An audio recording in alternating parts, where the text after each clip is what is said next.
You already know who it is, man. It's them boys. It's Apostate Radio now. Apostate Radio. Oh yeah. Oh yeah. Once again. You know, when we're gonna come up with a record. Like, I think we just need to make an album, music inspired by Apostate Radio. This is going to be you singing over that 30-second intro music. Look, you can't have just instrumental music like that playing without a jingle. I hear you. Especially when you have the Holy Ghost rising up inside of you every Sunday night. The Holy Ghost rising at Sunday night. Maybe. Oh God. Greetings.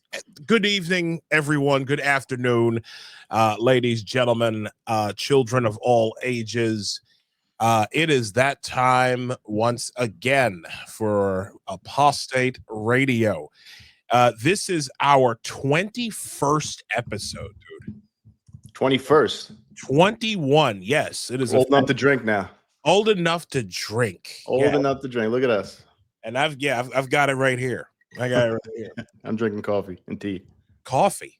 Yeah. At 8 o'clock? Yeah, man. I'm not gonna lie. I'm a little hungover. I had a big family party yesterday, and we watched UFC afterwards. So, right. It's a big UFC. Topuria beat up on Oliveira. Oh my God, I did see that. Yeah, I did see that. Jesus. So, that was a crazy event, actually. I think there's like at least the last 3 fights. That's what I caught. Were all killer fights, stand up, beating the living hell out of each other. Like 2 flyweight big fights, and then the last one. Because the one I saw, guy caught a 2-piece. Yeah, that's one. Yeah, you shared that 2-piece with a biscuit, Ooh. And I'm like, Jesus. And then the other one, I don't know if it was from the same event, but like a guy got tapped out. Yeah, one was tapped out. Another guy, I think our brother Herb Dean let it go a little too long, if I remember. And the guy got KO'd, and then he didn't stop the fight quick enough. But I think it was Rodriguez, actually. That may have been the 4th fight. Yeah, he went with a hammer punch. I was like, oh. Yeah, no, stop. He's already gone. Yeah, he's stop the damn match. Exactly. The DC United lost again. Man. Not again. Actually, I think we just scored, by the way. Let me see. Oh, New York City? No, USA. Oh, that's right. They're playing. Oh, they're playing. So unless my friend's talking about something else. No, our teams are playing each other. USA and Costa Rica. Oh shit. Yeah, our clubs, our national clubs are playing each other. Yeah, this is the Chavez Classico right here, they call it. My 2 teams face each other. Oh my God, yeah. Dude, I'm 3 wins. DC United 3 wins in the last 22 home matches. Well, that's not what you want in the beginning of the season. No. We're starting at the beginning of the season there. Yeah, that's not one of your goals. No. I'm one of those seasons, man. Oh my God, it's like, honestly, one of the things, and I know we're not a soccer podcast, obviously, but we're two guys that like soccer. The one, honestly, at this point, Jason Levian's got to sell the fucking team. I'm sick of looking at him. I'm sick of looking at this same. It's like fucking Groundhog Day. Listening, just watch. Sell the team, man. Do it. You're only worth $190 million. Sell a fucking team and actually have some money to your goddamn name, Jason. Don't do how they did you in Kaplan at Swansea City, where they basically snatched the team out of your hands and said, "Nope, you're gone. Enough already." They had enough of you. Anyways, let's get on with the show. First things, we got a lot of stuff to cover. Big show today. Our guest is here. We're going to bring him up momentarily, but to take care of the first little bits of business, of course, you can follow us individually at Isaiah L. Carter and at Nostra Chavez. You can follow the show, our show page at Apostate Radio NY. You can get little show updates. We talk a little shit there, and we also do discuss the news of the day. We are currently I want to take a quick peek at this while we're talking about it. Apostate Radio is at Apostate Radio NY at 789 followers. 789 followers as of tonight. Can we get to 1,000? I think we can get to 1,000, man. That's what I think. To 1,000 tonight. Yeah, 1,000 followers at Apostate Radio NY. I'll put something in the comments on that. Also, if you want to support the show, we've got a couple of things here. We've got a buymeacoffee.com/apostate radio. That is Gnosis underwear fund. That's right. Got to do something about that, man. Leaving skid marks on my shorts now. Oh my God! What? There's something back there now? Well, not my. It's my short, my gym shorts, not my boxer briefs. So it's getting real desperate now. Oh my God! Times are crazy. Times are crazy. Also, for my page, Isaiah L. Carter. Subscriptions are now available, $5 a month. We're still working on some of the things with that particular program. I will tell you that we probably won't be able to get anything together with that subscriptions wise until after the 26th, after July 26th. Just letting everyone know. Because with the wedding coming up and several things taking place in between that, yeah, I'll have a full slate of things for the subscriptions. But yeah, $5 a month gets you upcoming access to things. Also, I did drop this in the chat in the chat earlier. I do have a wedding fund and also an Amazon gift registry. I'll share those again in the chat, and I'll share it underneath of this. I'll share it underneath this on X once again. Thank you so much for those of you who have gifted something. It has been we greatly appreciate it. We thank you for all the love and support that's come our way. That's come our way, and we really appreciate it. We really appreciate everything. We appreciate the support, the love, the kind words, everything. We love. We thank all of you for supporting our show here. So let's just get this started. Coming to us tonight is a very, very special man in my life. Okay. I began my, apostate journey in 2021. It's when I first started noticing that things were different. As all of you know, I'd been a faithful Democrat since 2009. And there's so much evidence of that on Twitter 1.0 and now X and all that, right? 2021 was the first year that I suffered personally for my noticing. In June of 2021, lost my account for 119 days, and all because I would not call a man a woman. However, I was not even close to being the first person who that happened to, and I certainly wasn't the last. The person who our guest tonight is one of the very first people who noticed something was wrong, something was fundamentally wrong with the Democrat Party. He noticed the latent cultism that was coming up in the party. He saw what was happening one night about 10 years ago, changed his life and the trajectory of his politics forever. Coming to us from the West Coast tonight, my dear friend, a great man who has been in the trenches for a very long time. I give you Mr. Matt Osborne. Good to see you, sir. How are you, man? Hello. Can you hear me now? I can hear you. We can hear you fine. Okay. We can hear you fine. How you doing, Matt? It's quite the introduction. I was having a little connection issue.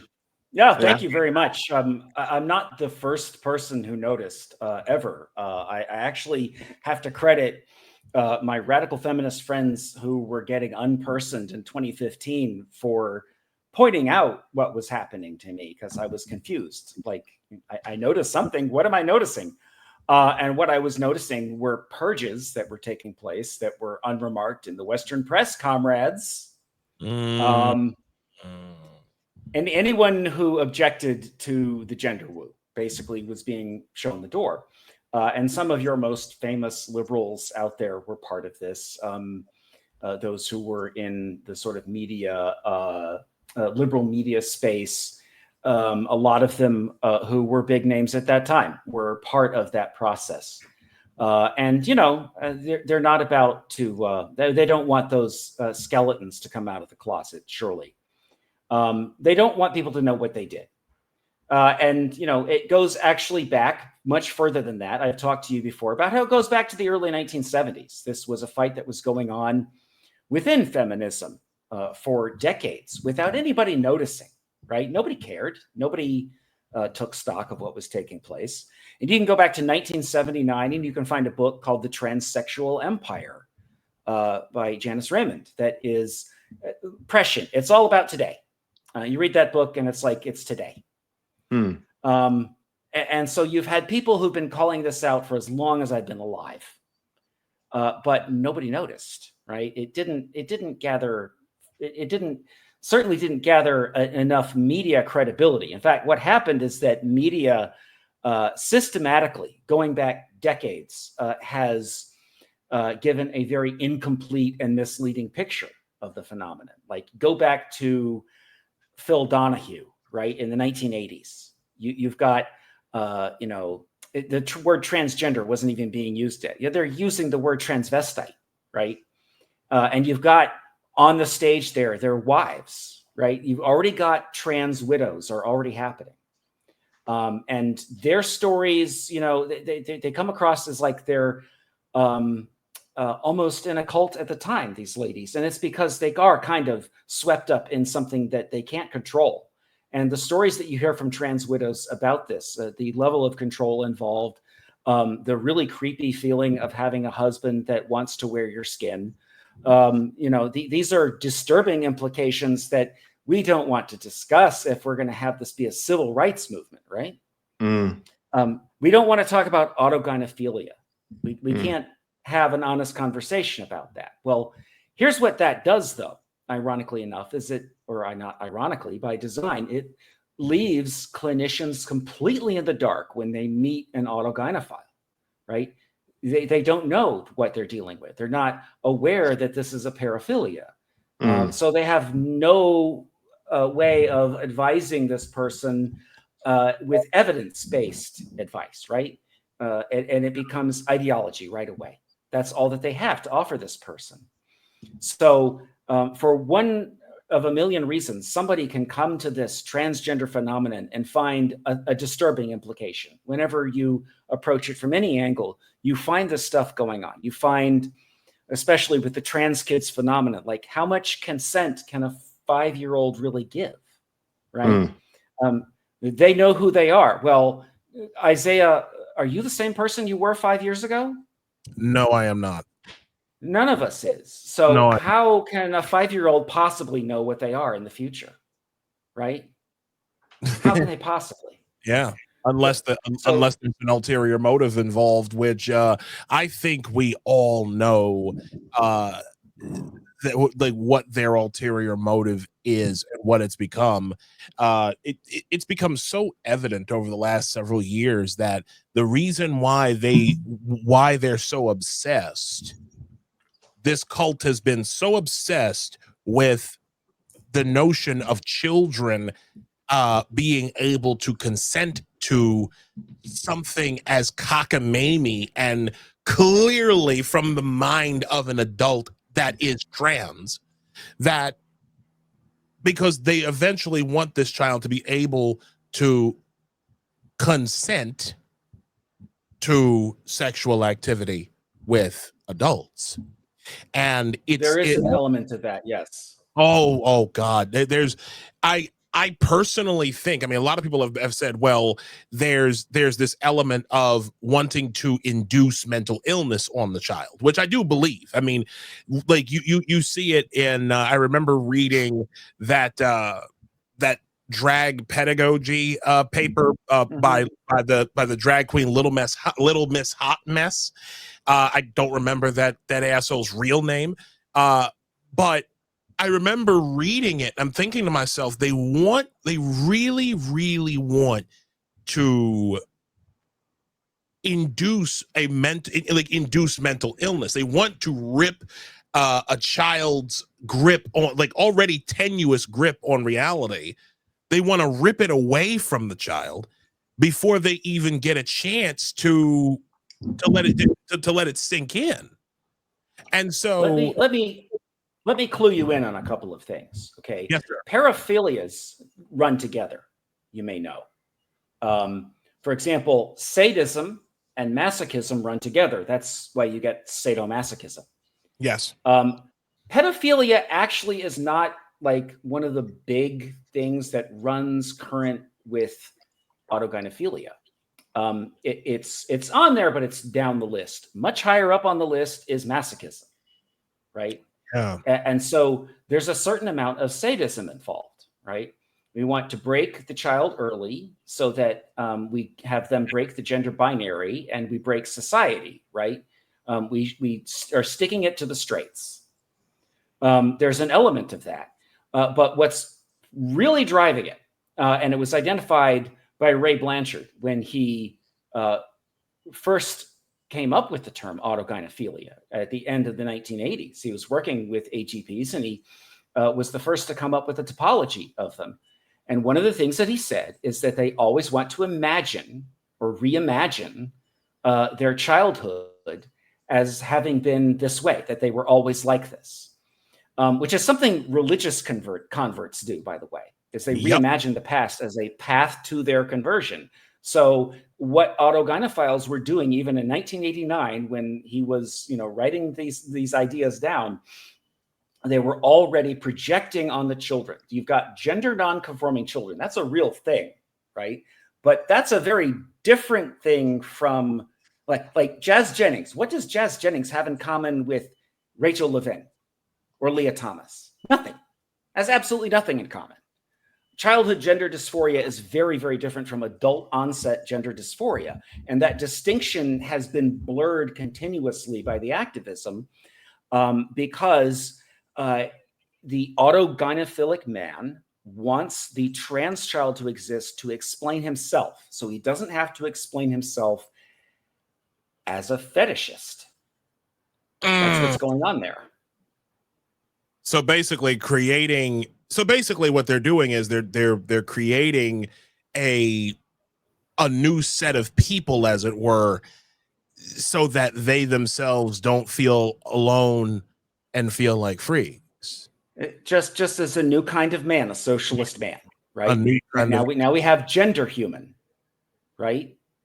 This is a new type of man. It's a new class of being among us, a new star-bellied sneetch. People don't remember the star-bellied sneetches. We need to bring back that book. I remember them. I read that. Those big yellow ostrich-looking people. I didn't. Things, right? Yes. Yeah, the big bellies. I didn't even. Matt is responsible for putting me onto that book and getting me to read it. Like I'm dead serious. Like once he started talking about star-bellied sneetches, I was like, wait a minute, that sounds familiar. And then I looked up the book. I looked up the Dr. Seuss book, and there it is. And I'm just like, holy smokes! Like this is real stuff. It's insane. Wait till you think that's real? Wait till you read Green Eggs and Ham, because that's gonna blow your fucking mind. No, I've read that. I've read that. Oh my God, who hasn't read that? But Starbelly. I'm just kidding, man. Is there a deeper meaning to Starbelly sneetches? I haven't read that in 40 years, maybe? Or No, 35 years? no.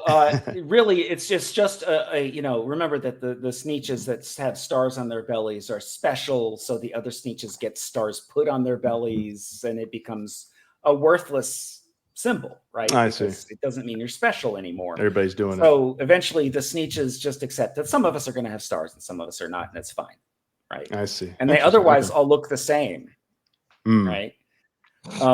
So it's about superficiality, that's like I guess, a kind of, or childhood conformity. Right. It's about superficiality and conformity, and it's about authenticity, being yourself. Right. There you go. Yeah. Just be yourself. Okay.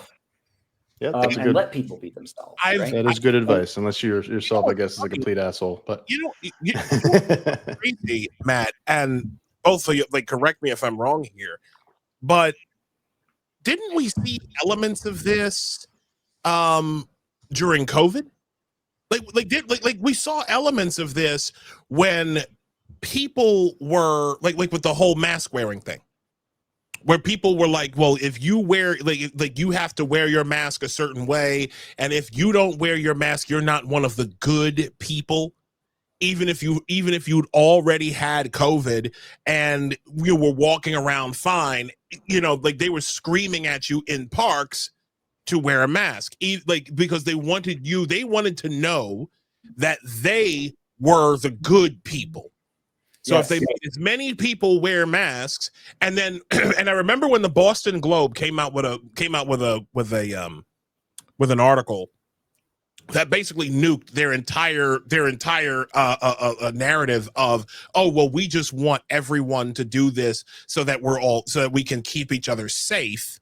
People were admitting that all it was were that basically the masks had become their political ideology. Everything that they were doing mask-wise was all about their politics.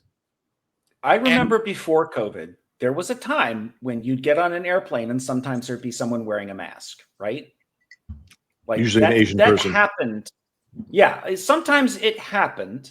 Right. Especially you'd see that person, maybe they didn't look like they were feeling too good. Right. Yeah. And if you're flying sick, I can see why somebody would want to do that.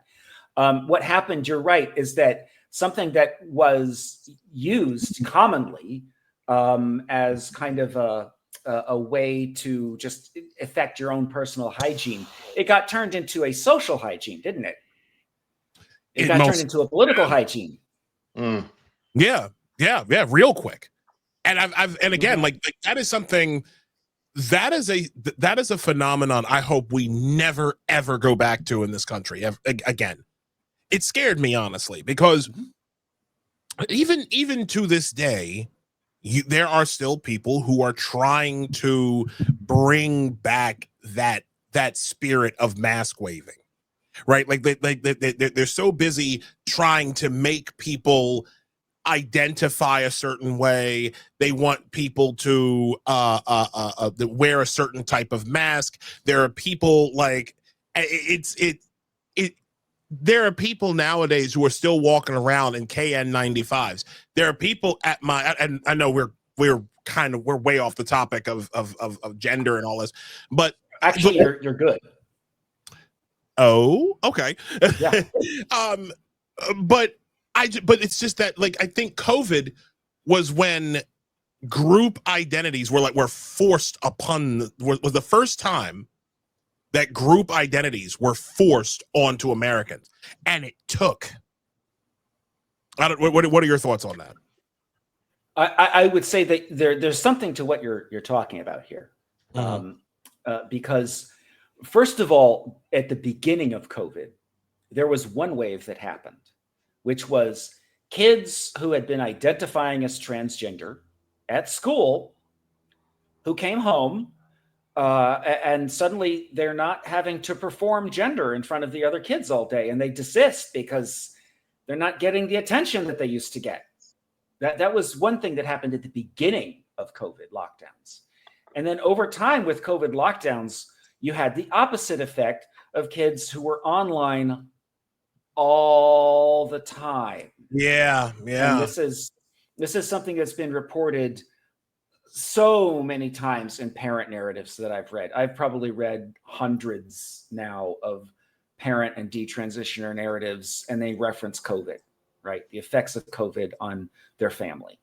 So, there is something to this, that identity politics got really, shall we say, intensified by the sort of social and political dislocation that we were all experiencing, right? We're all feeling like we're on crazy pills for a minute. Yeah. Especially with the social distancing and the masking and all this stuff, it becomes this mass conformity, and it ends up in the vaccine. Now, let me tell you, set aside all your medical questions about the vaccine. Just set aside that whole debate, okay? Mm-hmm. If it had been a normal vaccine, still rushing the vaccine to people, there would have been a problem, right? There would have been people saying, wait a minute, no, I don't want this. You would have had that in any case, right? Didn't have to be this vaccine. It could have been any disease, any vaccine. The fact that you had this rushed vaccine gave people pause. The fact that it was brand new, the way they had made the vaccine, gave people pause. So even if there's nothing wrong with it, even if there were no ill health effects, and I'm not questioning anybody who says they had ill health effects, I'm saying even if there were none of those health effects being reported, there would still have been great anxiety about this shot that we're all supposed to take all of a sudden, right? It would have felt very weird to us, no matter what. But for me, it was a little easier because I have been in the Army and I'm used to taking shots, right? I got the letter to show up at the VA clinic and get my shot, and I got my shot. And I got a letter to show up again, and I got my shot. And that's just how it went. Yeah, I was in a situation like that too. I mean, I remember when I was the very brief time that I was in the Army. Weren't you in? You were in the Army too, right? Yes. Okay. Yes. Yeah. I was in the Army in the 90s. Okay. Yeah. I was in the Army for 5.5 months in between 2002 and 2003. And I remember getting real sick in that time. Like, I'm talking like they had me like quarantined in like in the hospital at Fort Jackson. And I remember sitting with this major, okay, because the doctors are all officers, and I sat there and he's talking to me about this shot, and he was like, "Well, we want to give you the shot, see what happens." And I took it, and Matt, I swear to God, I didn't get sick for 2 years after that. I'm dead serious. I didn't get sick for 2 years. Like, I'm going into 2004 because I had moved back to Baltimore, and I got married the first time in 2004, and I didn't get sick once from 2003 up until about 2005. It was crazy. It was absolutely crazy. I don't know what was in it, but to your point, like, that's how that was. You just you're already in a captive environment with the military. You're told what to do. You're given orders on a regular basis. Your life really isn't your own. So it's expected. So I'm used to that. Right. Most Americans are not used to that. Are not. They most certainly are not. Like you again, like you're like all of a sudden thrusting the general public into a military-like situation, you know, where their every step is ordered a certain way. I mean, that's what we're seeing right now. And you know, like with this march of socialism, where people want to continue this abusive relationship with their government. It's insane to me. But I want to talk about what got you started. You sent like because I remember I just sent you the link. Oh, you did? Oh, where'd you send it? You put it in the private chat? I put it in the reply to you on Twitter. Okay. So, oh yeah, the video link. Yeah. Yes. So I did pull that up. Let me just go ahead and bring that in. Nos, you got any you got any questions for any questions so far?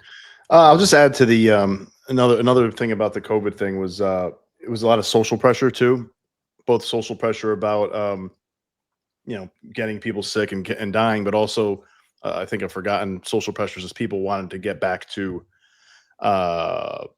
being together. Like people are super social creatures, right? And there was I felt it myself. Like everybody's just like, just take the goddamn shot, so we can go back to freaking partying or going back to seeing family or go back to hanging out with our best friends, whatever. So that was another thing that came to mind. That was a interesting dynamic to it. And of course, then we had the backdrop of the Maoist cultural revolution that was the George Floyd summer, BLM Antifa summer. Yeah. That, of course, that's really what got me a little bit more vocal. I mean, I was vocal before. I've always been against wokeness forever. I was a Democrat for all my life, even progressive, but I was never woke. I couldn't stand it. I didn't like third wave feminism. I thought much of it was horseshit and unfair, and it was a power tool. It really was, mansplaining, stuff like that. It's like I was like, what do you mean mansplaining? It's like women explain things from their own point of view all the time to men constantly. Like try having a freaking significant other. They're constantly telling you what you need to do. So how is it that woman-splaining? Like, what are you talking about? This is just a sexist way to try to shut up men. Like, shut the fuck up. So that drove me nuts from the beginning, and other things like that, or like 1 out of 3 women are sexually assaulted, like these kind of stats that you would get from the universities. And I'm like, really? Like, and like Lou Perez, do you know the Lou Perez on X? He made he's like a libertarian comic. He was with We the Internet. Familiar with him, yeah. He was from We the Internet. He was one of the first guys to make fun of wokeness, like in a more public.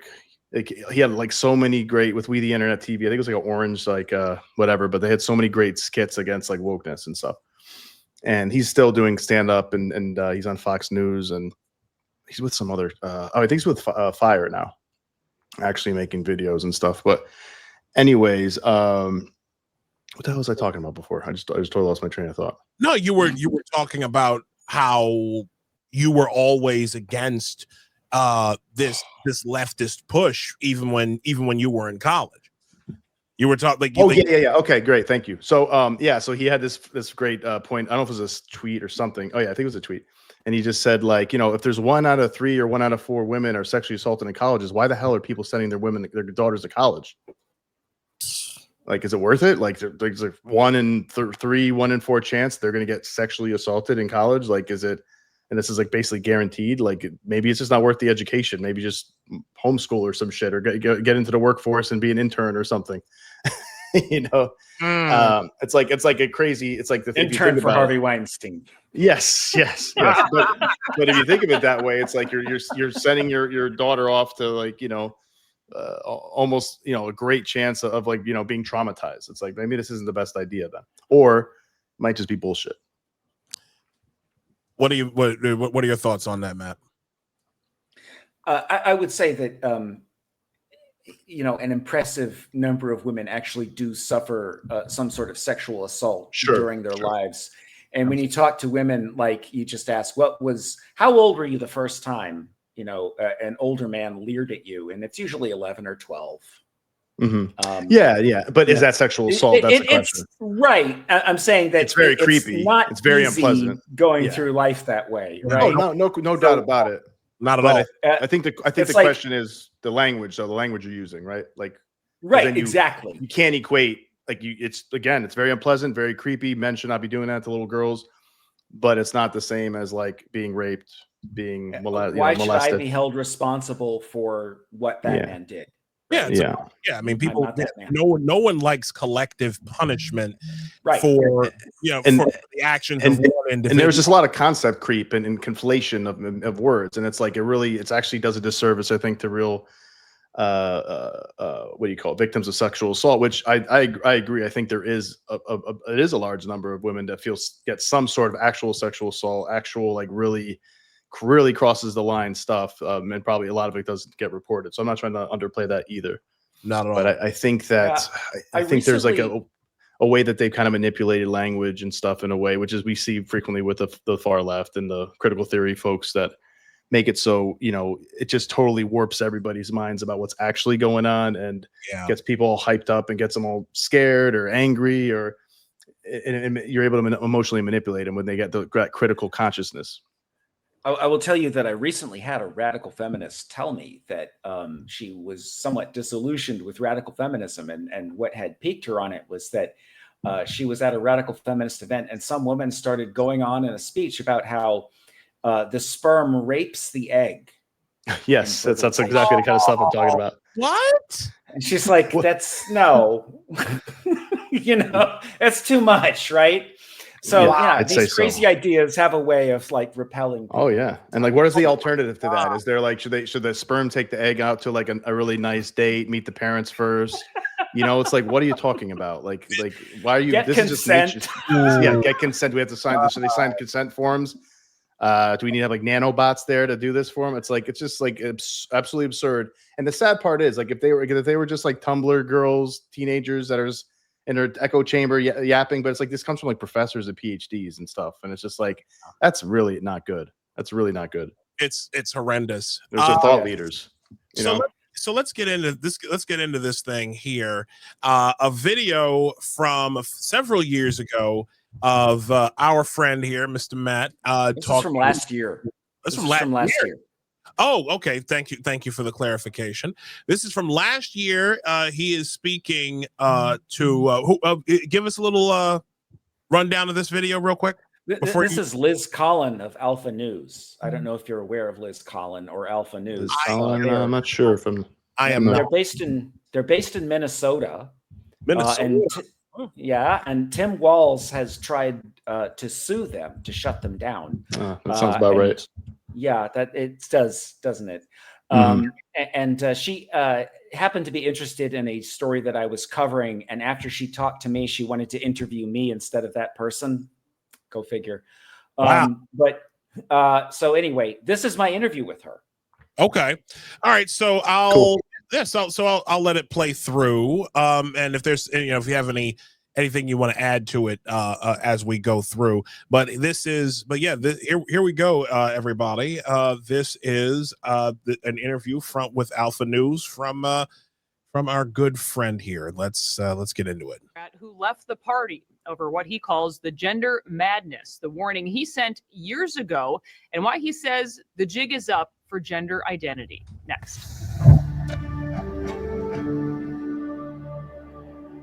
Matt Osborne is my guest. He is an editor for The Distance Mag, a politically homeless shelter from woke and left-right discourse, as they call it. But Matt, good to see you. Thanks for being here. Now, hold on a second. Before I go in, because I got to stop this for a second. You clean up nice there, Matt. You clean up nice. Look at him. He got a haircut, put a little foundation on. Like, come on. You look great, man. You're looking sharp, man. I'll tell you what, man. You're not the only man that who Isaiah, but he complimented his appearance today because he did the same thing to me. He said, you need to we got to fix your lighting and your camera because you got a really nice profile. I'm like, wow. I'm like, well, this is I'm like, is this your way of telling me that I'm extremely sexy? Oh my God. So he's been doing that a lot today. I don't know. There's something. I think our buddy Josh Slocum is rubbing off on him a little bit. Oh God! Oh no! And not in that way, but Oh God! Speaking of Josh Slocum, by the way, I'm looking at live on X, and he's doing a live show as well. And the title of that show is, and I quote, "Fuck New York." So, yeah, I saw that. Shout I'm out. Sure he's got some real nuanced thoughts on that tonight. Our mutual friend Joshua Slocum from the Disaffected podcast. We all love him here. We all know him. We love you, Josh. Yeah. Get it all out, buddy. Yeah, here we go. Hello, Liz. Thank you for having me. Yeah, you write stories about other people, Matt, but I really think it's your own story I'm hoping to focus on here first. In so many ways, I feel like you must be saying, I told you so. But take us back to how you got here, a former Democratic operative. Back in 2016, you were ahead of the curve in so many ways and saw the writing on the wall. But what happened? Well, I had seen some of my radical feminist friends suffering already and being unpersoned, losing their jobs in the progressive infrastructure because of their views on gender identity. For example, opposing men and women's sports, men and women's prisons, and so on. So I knew that there was a problem before the first election of Donald Trump. But it was only after the election of Donald Trump that I had an encounter at Netroots Nation in 2018, which is the largest conference of sort of online activists and bloggers in the world. And I was there to talk with people about my work in the Doug Jones campaign the year before. And as I sat down for this panel that was ostensibly about what we were going to do now that Roe v. Wade was in greater danger than it had ever been, and of course Roe v. Wade was eventually overturned at the Dobbs decision, I sat down at this panel about the future of reproductive rights to discover that the future of reproductive rights was giving hormones and puberty blockers to children. That was the plan. And what I listened to, it took me actually months to just fully process that what I'd been listening to was a plan for fraud, outright fraud, to charge insurance, to charge Medicaid, to medicalize trans identities in youth without telling the parents. And this is something that I have learned as an entire project. And Brent Bowlby's case is a good example of this, that trans identification wants to run roughshod over the rights of parents to even know what's going on. Take us back, though. You're hearing this out loud. I think it's very jarring for people to hear about this, that they're actually saying this out loud. What's going through your mind in that moment? I was thinking to myself, is this fraud that I'm hearing about? Is this a plan for fraud? What exactly do they think connects the reproductive rights fight to this fight? And it was listening to them that I realized that they intended to use the sterilizing aspect of trans medicalization to justify it as reproductive freedom, so that parents don't have to know. And when I realized that, I was shocked. And it was at that point that a 6-foot black drag queen began to give a Sojourner Truth, Ain't I a Woman speech about how he was there for his trans sisters of the future who will need abortion rights because of stem cells and uterus transplants. So I got up and I walked out. And I spent the next months trying to figure out what to do. I walked away from Democratic Party politics. I was at the height of my powers, having conversations about potentially getting to a 6-figure income, doing what I was doing at that time as an outside operative. And I just said, I have to leave it all behind. I can't stay here. Then I understand, Matt, you have an experience in. That's insane. That story, not to cut off here, but that story never, ever ceases to amaze me. How you come in with a plan, you figure, oh, well, this is just a routine thing. You were already like, you hadn't changed.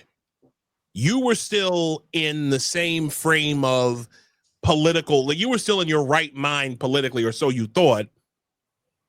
You come to a place where you'd been already, and then all of a sudden you get an impromptu drag show from a dude who's probably from a black dude who's bigger than me. Taller. No, well, you said 6 foot. I'm 6'3". I'm a big motherfucker. Unless he was taller than I am, because you're taller than I am, right? No, I'm 5'9". Bullshit. I've seen pictures. I thought, are you serious? You're not 5'9". I'm dead serious. I thought you were like 6 or some shit. Oh no, I'm not basketball height. No, this dude was pretty tall though. He's probably about 6'4". Oh God. Okay, so he was a little taller than me. But so like, just if you could elaborate on that a little bit, like how, like, what exactly, like what kind of mindset did you have enter like as that was going on? Because I can't imagine, I can't imagine being in a situation where you're used to a thing and then all of a sudden politically they're just like, guess what, guys? We're moving on to something different, something new and amazing and interesting. And here you go. Like what was that like for you? Well, to be honest with you, Isaiah, part of me was sitting there going, yeah, this was inevitable.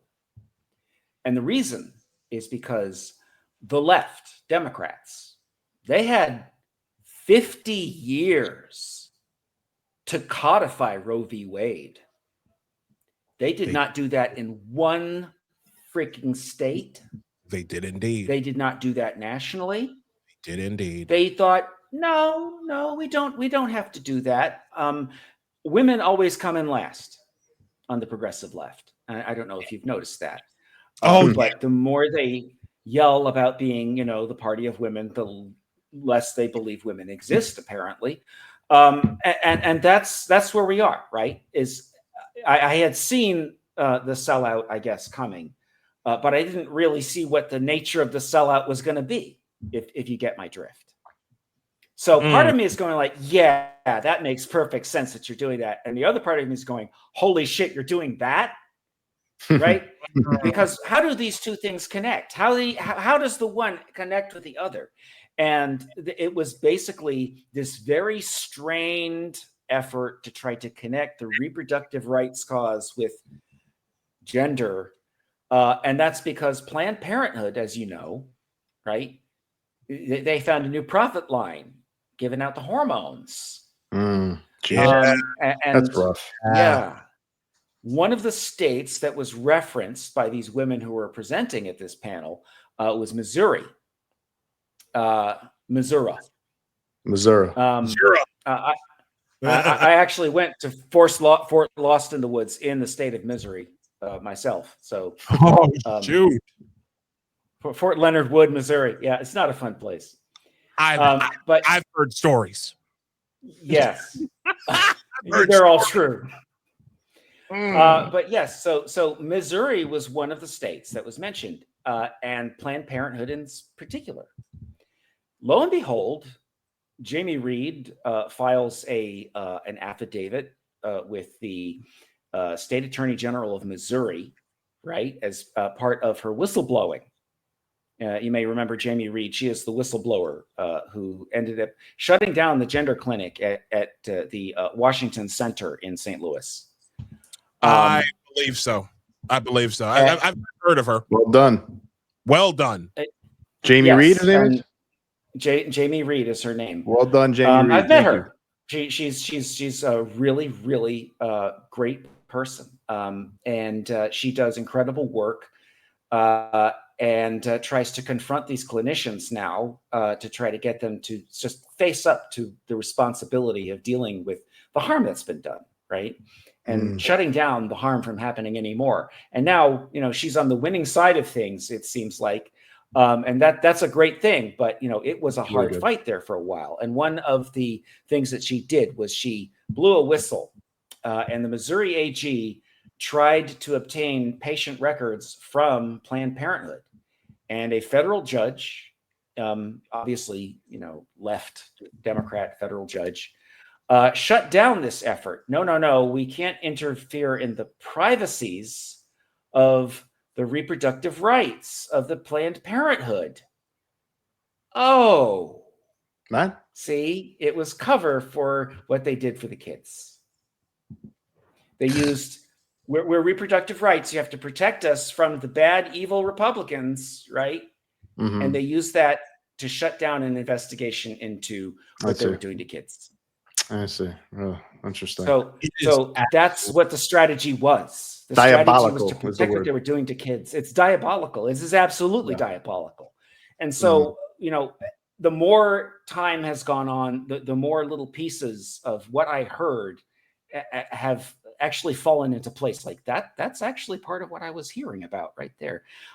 Oregon and Washington were two other states. But my point is that when I was sitting in the middle of it, right, I didn't know all this. I wasn't processing that.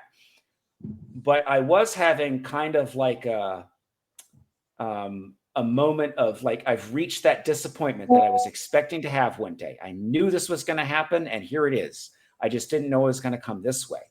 And I say I had already known something was wrong. I knew that there was contention about the trans kids. I knew that that was pretty bad stuff, right? But this is what just sort of, it was too much. There was, as a matter of fact, I didn't tell this to Liz, I'll tell you guys. In the conference center that I was at in New Orleans, there is an entrance at the conference center that goes into the adjacent mall. And right there is a margarita bar. So I left that room and I went to the margarita bar and I got the largest, most alcoholic drink that they sold, and I chugged it. Oh, wow. One of those dramatic TV moments there. Mm. Yeah, like, what the fuck did I just sit through? I have to. I feel like I can identify. Well, I can sympathize with you, because I'll never forget. For me, my earliest experience with this was the dual interviews with Piers Morgan. The one that he did with Janet Mock, where the first interview seemed to go fine, and it was like a regular introduction to someone who clearly had something, like had gender dysphoria or whatever, and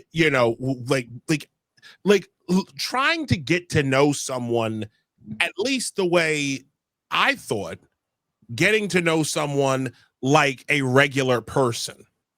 And I remember Piers Morgan getting torched for days over that first interview. I don't know I think that was in 2011 or 2012. I can't remember exactly. But because I remember that was like 2011, 2012 was the first time I remember hearing the phrase trans women are women. Mm-hmm. And I thought it was the most disturbing thing I'd ever heard. But like, I didn't want to say anything because I was like, I don't know. I had no idea like what was going on. And then I remember the second interview that Mock and Piers Morgan did. And that's when you started to see the political militant, the militant political stance. The nastiness, like, you need to conform to what we want, to what we demand, to like, you need to acquiesce to how we see ourselves, and if you don't do that, then you are a transphobe, then you are an evil person.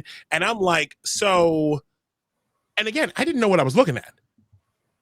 I had no idea what I was looking at. I remember writing a piece for my old Substack, not Substack, my old WordPress blog, and I remember reading like writing a like a paragraph about it in a separate piece, and I'm just like, I genuinely did not know what to think of it at that period of time. Mm-hmm. But for me, like, yeah. I had started to see that nastiness, and then once they started going after women who would not date, like lesbians who would not date one of these guys, and that was when I was like, okay, a line's been crossed. Have you noticed, just out of curiosity, have you noticed, same as like, the second trans gets introduced into the world for the mainstream, all that talk about street harassment and manspreading and mansplaining and all this other type of shit, have you noticed that most of that went out of the window? I'll never forget. You did for the same, well, yeah, for the same reason that the only way to get ahead in democratic politics as a basic white boy anymore is to become a woman. Right? Yeah. Well, that's how you join the civil rights movement. That's how you become oppressed. Yeah. You escape the dreaded straight white male label.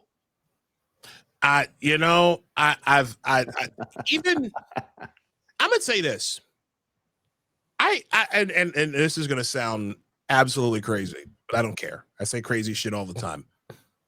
I'm not wrong. A lot of times I'm not wrong, and when I'm wrong, I'm wrong. But in this case, I don't think I'm wrong. I actually feel bad for white men. I do. I feel bad, like for white men who have absolutely no idea what's happening to them, like no idea, you know, like just getting hit, like broadsided, like you're just driving along and all of a sudden, like you've seen those videos, right, where a guy on a dash cam is following this car, and then all of a sudden the car blows through a red light, and then all of a sudden, bam.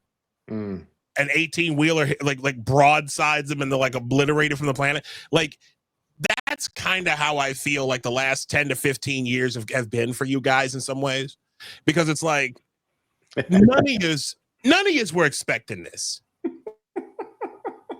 None of you were expecting this. And then and on top of that, like the fact that a lot of guys, a lot of men, a lot of white men felt like they had to troon out essentially to get ahead in life. Like there's actually a part of me that feels bad for a guy like, well, a very small part of me that feels bad for a guy like Charles Clymer.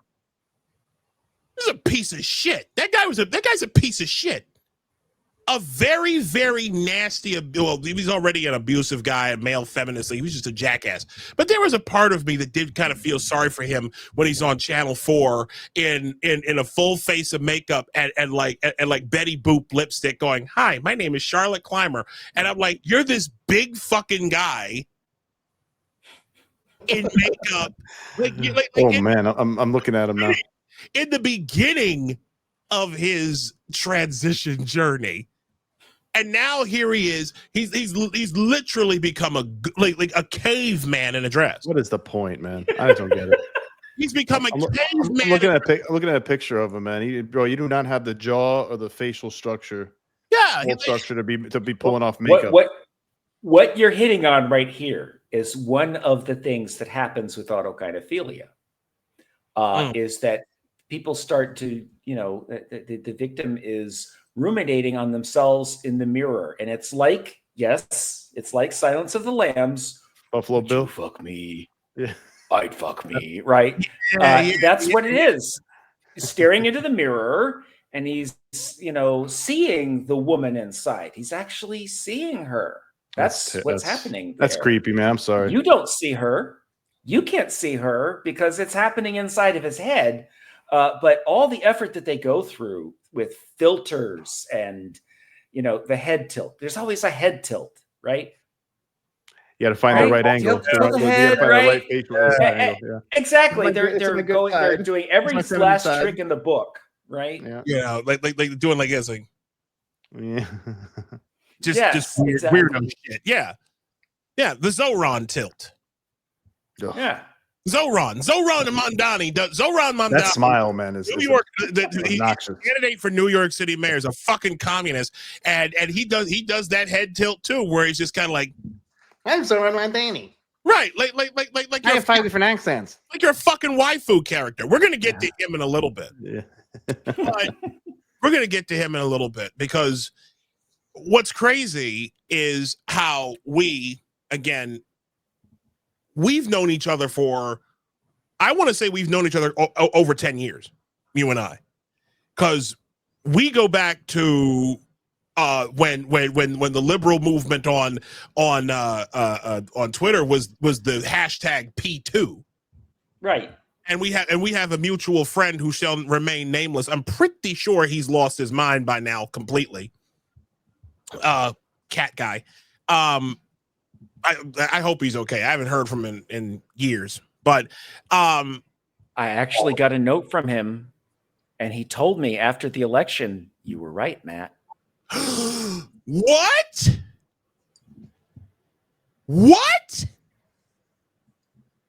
No way. Right about what, Matt?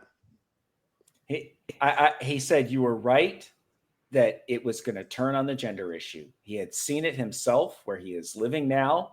He had all these conversations with people, and he realized, actually, yeah, this is really hurting Democrats. It's funny. It's really funny because Democrats in the legacy media will not admit that. Like they'll talk about it like for a second, like, yeah, there's a gender thing. Like, they do it very quickly if they ever talk about it. But it's like, I'm like, no, this is like one of the main things, because you were just totally defying something as fundamental as biological sex, totally defiance of reality. And you're like basically trying to coerce people that they have to believe in you. And of course, you're going after children.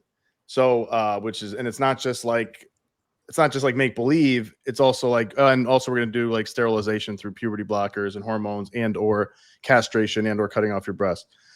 So,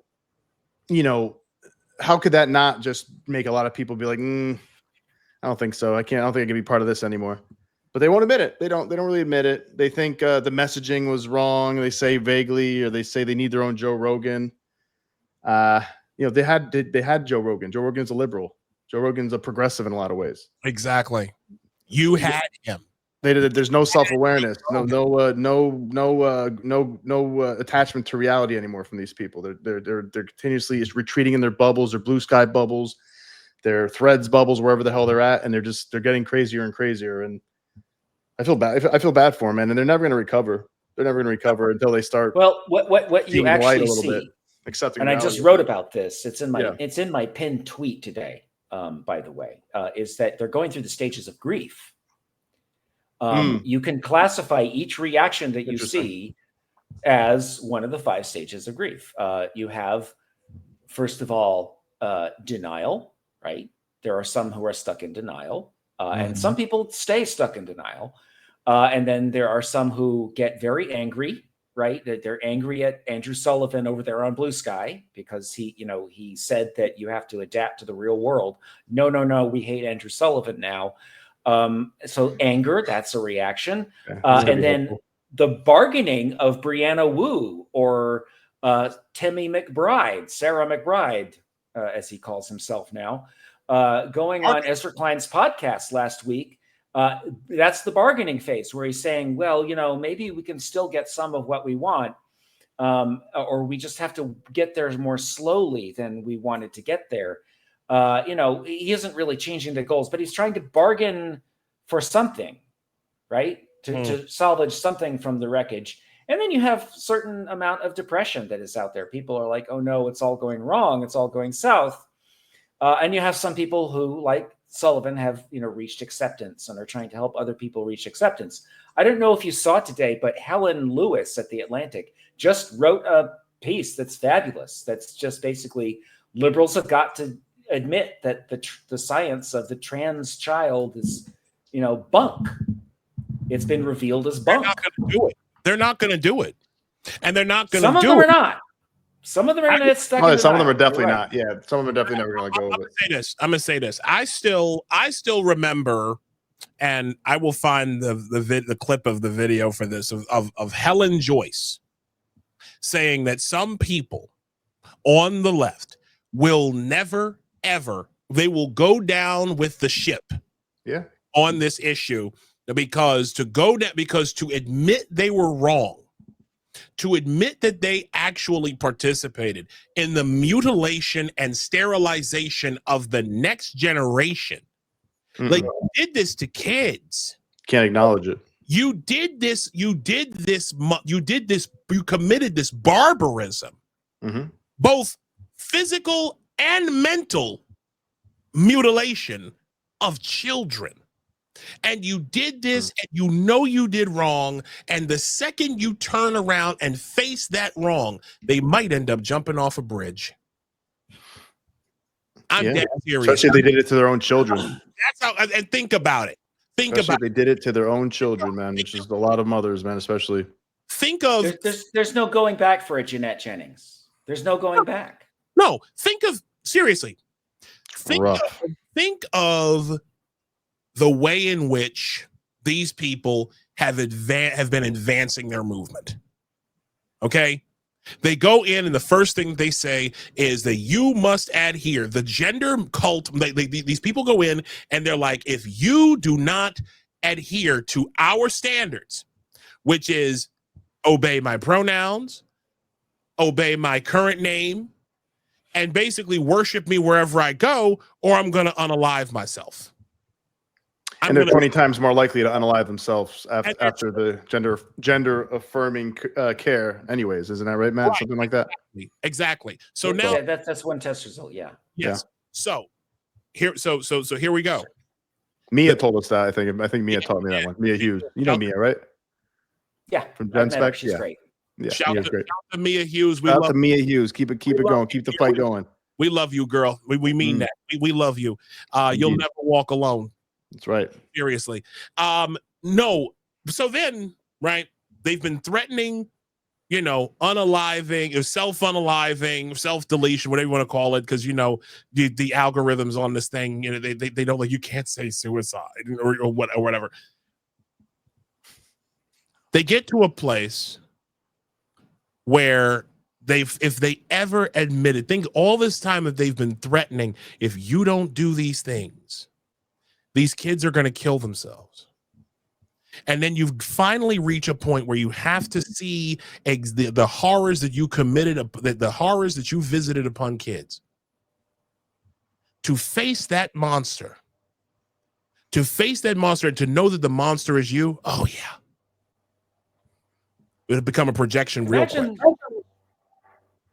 Imagine somebody, forced to admit to themselves that Trump was right about this while they were wrong this whole time. Imagine the psychic scarring that would take place, the ego wounding that person would have to go through, right? So it's tough. They can't even acknowledge it. Right. There are incentives against it. Yeah. I say that intentionally because we saw a little bit of that. There was an episode. There was an interview of TMZ, the TMZ interview, like Harvey Levin and the other guys. They were interviewing D.L. Hughley.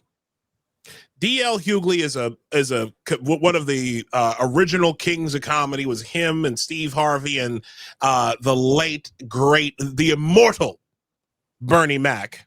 And he was part of that crew, right? He was part of that crew, and the way in which he went off on one of the journalists asking him questions. These people are stuck in this bubble of derangement about Trump that they cannot bring themselves to admit anything. I deal with this. I deal with it personally. I've got people who are still saying like that Trump is the most evil president and 34, like he's a felon, a 34-time felon. And I'm like, y'all aren't even curious remotely about how those charges actually came about.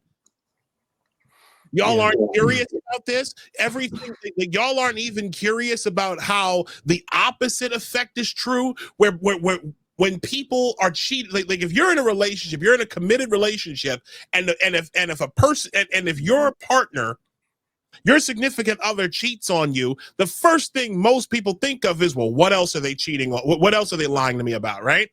The exact opposite happened with Donald Trump. Donald Trump was made into a truth teller. So now everybody's wondering, well, what else was he telling the truth about? And that's where we are now. And what else was the legacy media lying about and the Democrats lying about? It was legacy media and all of these other entities. What else were they lying about? They have been terrible about the gender thing. I mean, I kind of talked about it before just now, but boy, did they not mention anything about gender ever on CNN, unless it's like when Trump's like trying to make this law. It's like, what about the things that like Gen Spec's coming out with? What about the WPATH files? Boy, I haven't heard jack shit about that on CNN or MSNBC. It's like Tavistock, all these different things that have come out, like studies.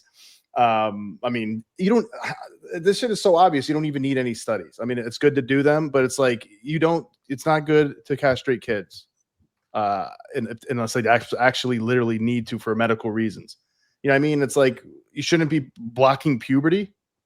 You think when is that a good idea? Right. I don't know. Maybe there's one instance where like medical situation where it actually is a good idea, but I don't just because they feel a certain way, because puberty's tough, and because maybe they have depression and anxiety and spend too much time on Instagram, or they're autistic, had a weird childhood, kids don't like it, maybe not that attractive, so we got to castrate them. It's like this is people should have been like, whoa, what are you talking about? Like, it shouldn't, this didn't even need studies, but the media was on board 100% because they conflated it. It seems like they conflated it with gay rights, gay marriage, stuff like that. And it's like, that's exactly what that's what I think most of the Democrats and the progressives were doing, is like, they're like, well, I don't want to go against the LGBTQ, blah, blah, blah, blah, adding all these different letters, including, like, I'm sure MAPS is on there by now. Are you familiar with MAPS, guys? Oh yes. Yeah. So I'm assuming that's going to be on there at some point. Maybe not, because they're reeling it back down, but it'll be there soon. Bestiality or something. They'll have some nice animal, extra animal loving or something. Animal romance, whatever they'll call it. Furry romance. And it's just like that's in a bad romance. Yeah, that's a pretty bad romance, I think. But just to get back to bring it back, it's like, it is, the media has been so it drives me crazy. I don't trust them at all anymore. It's like, there should be so many investigative reports that should have happened like 15 years ago, at least 10-15 years ago, at least.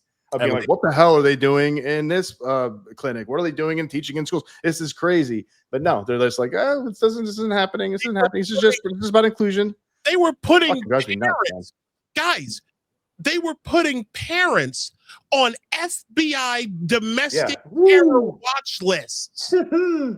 The guns of the government, the guns of the federal government were being turned against its own citizens, and we don't even realize it. There is a reason, and I said this last week, Matt, and I want to just put this out there because I want to get to your piece.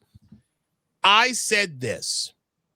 One of the reasons why I am so glad that Pete Hegseth, the current SecDef, I am so glad that he and everyone else in the Trump administration were like, we have to get the trans out of the trans and all this other foolishness. We have to get it out of the military.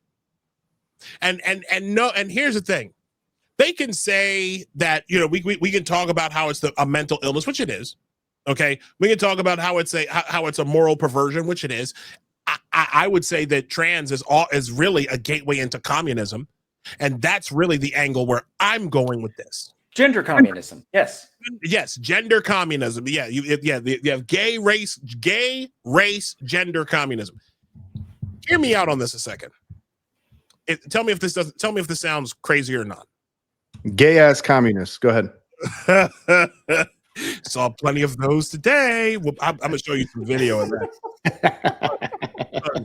The shit that went on today at in the West Village. Jesus Christ. Anyways, so you have some trans, identifying person who can't go into active duty. You got a wound. You got to keep dilating. That shit closes up on a 30. You really think somebody, in a situation like that where they got to dilate every 5 minutes, you think they'd have been able to carry out a 36-hour a bomb raid? I don't think so. But I tell you what they could do. From the comfort of a base, they could carry out a drone strike on American citizens for saying for not having the correct political opinions. They'd love to do that. Some of those people, let me tell you. I personally believe that that was going to be the next thing in a Kamala Harris presidency or a Tim Walz situation. That was going to be a thing. Is that too far fetched? I mean, I think eventually it could have gotten to that if we went down the line of the hate speech stuff. I think and the Democrats were continuing to win this battle, and there was no independent media, could have gone to that. And I don't know about the first administration, Kamala administration, but eventually might have got to that. I genuinely believe at least arrests for sure. I know I can't prove it. I can't prove any of this, But the stuff that's been coming out of late, the fact that the fact that we've had so many trans-identifying mass shooters, the fact that we've had so many, and that the media is covering this stuff up. Okay, these people are more unhinged than normal, and so in a presidency, in an administration, in an administration which worships them and lauds over them, and basically gives them carte blanche to do anything, I firmly believe that the guns of the federal government would have turned against citizens who expressed the wrong opinions. I do. It's happened before in other countries, at least. I want to get to Matt's. Piece here, because our friend has a fantastic piece that he wrote. I will actually share the link if that's okay. I will share the link in the chat. This is matter of fact. Yeah, I want to talk about this and then we'll get to the Supreme Court decision. Okay. This is hold on, I gotta do this. Is this the grieving Skirmetti? No. I think it is. Hold on, let me just. An adult movement processes the loss of their trans child. No, that's my piece up at the distance today. But the piece he's talking about is my piece on Donald Trump. That is correct. Okay, how he's not ideological. Yeah. Yeah. Well, that's I think that's pretty clear. We're gonna talk about this. There's also real quick breaking news. There's a mass shooting situation in Idaho right now. They're shooting firemen, right? Yeah, two firemen have already been taken out.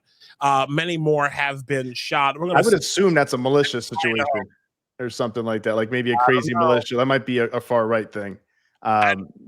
It's Idaho. I think it's like one in the woods. Maybe they're like, "You get off my land," kind of thing. Oh no! The stuff that I've been listen. You think it's a trans militia? The stuff that I've been listen. It's the Zizians. Listen, it's a new Amazons. I have it on very good authority that there are active cells of trans militia. There are Trantifa, maybe you're talking about? Trantifa, no, that's one, but no, I'm talking about in my home state of Maryland. Trans militias, really? Yes. There are trans gun groups right now. I'm really surprised about that. Yeah. Serious. I am dead serious about this. Yeah. They have pastel colored flags with the AR-15 on it. Yes, it is absolutely true. Is that a joke, Matt? No. I'm dead serious. Dude, I will send you the flyer. I thought you were joking, man. That's funny. No, I am scary. not. I am not. Scary. I am so not. Shaggy Vac, one of our listeners over on Rumble says, you're 100% right. I thought the reason they wanted to force patriots out of the military and promote trans in military was because they knew they would love to fire upon U.S. citizens.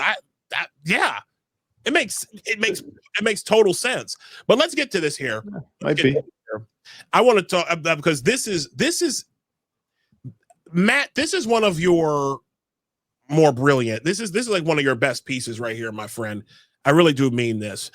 Donald Trump is not ideological, and his enemies fail by enacting their ideology against him. And I didn't mark where I wanted to. How's that for an image? No kings? Oh my God, these people are freaking. No king, no thrones, no crowns, no kings. But you got a progress pride flag flying over you. The balls. It's the balls these people used to have. Yeah. So here we go. I want to read these three things here. Matter of fact, coming from a partisan whose party just lost a presidential election by putting forward a party nominee who had never passed a party primary. This no kings stuff is rich. So rich that even a king like Croesus could not afford it. Democrats told Americans to vote for Kamala Harris because she was simply so awesome that she deserved to be a queen, a girl boss. Voters gave Donald Trump a popular majority and a resounding electoral college victory instead.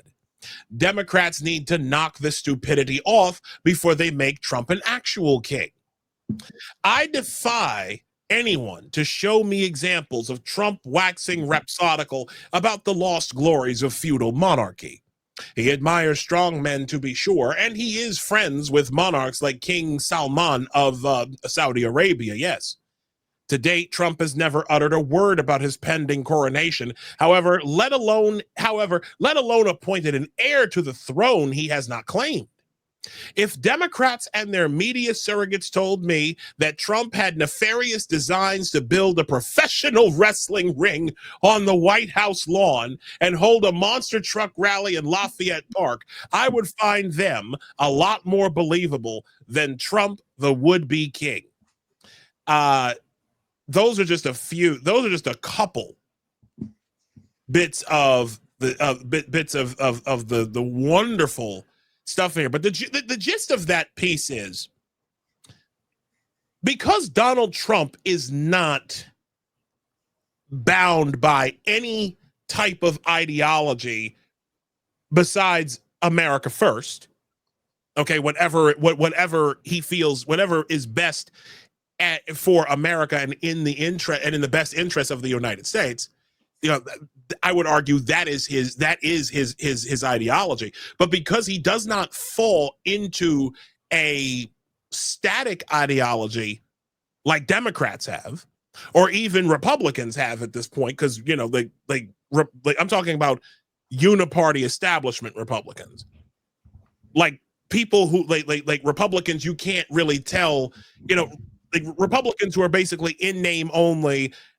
And you can't really tell them apart from Democrats based on how they vote, Thomas Massey. But what was what was some of your, we're going to go through more of your piece, but what was some of the, what led you to write that?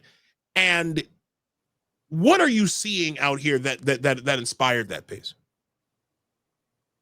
Well, really, it's in the end of the piece. You read about Stephen Myron, who is the man behind Donald Trump's tariff plans. And that's a whole controversy, which I cannot, we'll be here for an hour if we explain exactly what the economic theory is.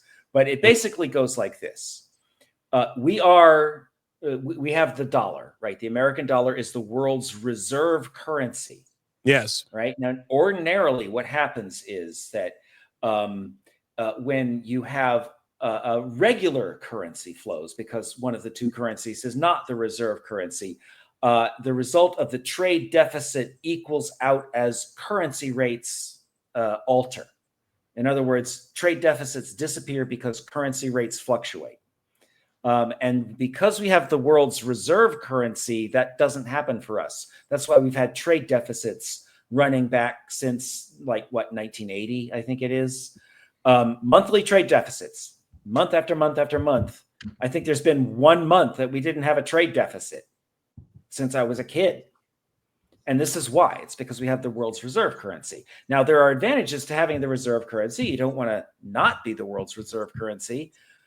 But how do you change the conditions of being the world's reserve currency so that Americans don't get hammered? American manufacturing jobs aren't being hammered by this unequal arrangement that you have with places like China that results from this arrangement as it's been.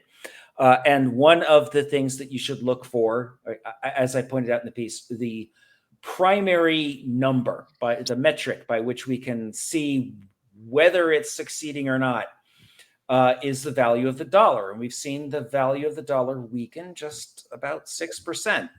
And that's exactly what Stephen Myron said would happen.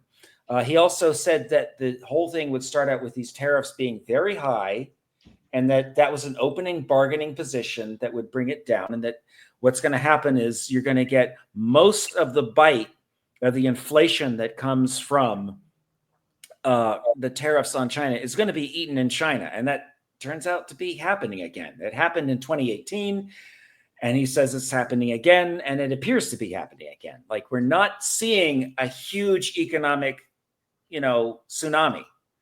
So where did this idea come from, right? Stephen Myron had this idea. Maybe it works, maybe it doesn't, whatever. The point is, where did it come from? And it's not from a left or right ideology. It's not from, some sort of institute with a saw to grind or an axe to grind or something like that. It's a man, Stephen Myron, looking at numbers and saying, this is something we haven't tried and this might work. And it's not ideological. So when you talk about Donald Trump and you say, who is running his economic policy right now?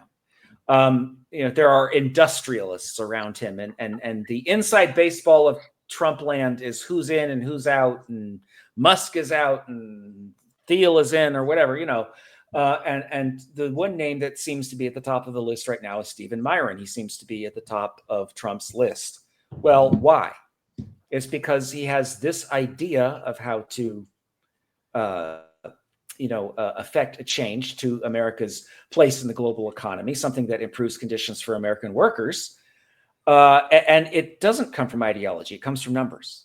And that's the man Trump has turned to, not some sort of ideological thing. And we've had years now of he's a Nazi. He's a this, he's a that, he's an istophobe, right? And it's all this ideology, and it's coming from people who are ideological. And that's why they keep losing 100%. To him, is they keep trying to attack him with ideology that nobody buys anymore. Exactly. Right. It's like the old Biggie Smalls. It's like the line in the old Biggie song. He's a slut. He's a hoe. He's a got a different girl every day of the week. It's like, cool when I try to break a rush on you. I had to let you know that I got a crush on you. I got to finish it, bro. Right, but it's the same. But think of that, right? Like, this is the same stuff that we've been hearing a year in, day in. Not just year in, year out, not just month out, not just week out, week in, week out. It's day after day. Oh, People cannot it's one of three things. It's Donald Trump is a racist, Donald Trump is a fascist, Donald Trump is Hitler, he's Nazi, and like all of these different, he's a sexual assault felon. Oh my God! And again, king, monarch. It's like do something different. Do something else. Matter of fact, instead of hiring because here's the thing, Democrats.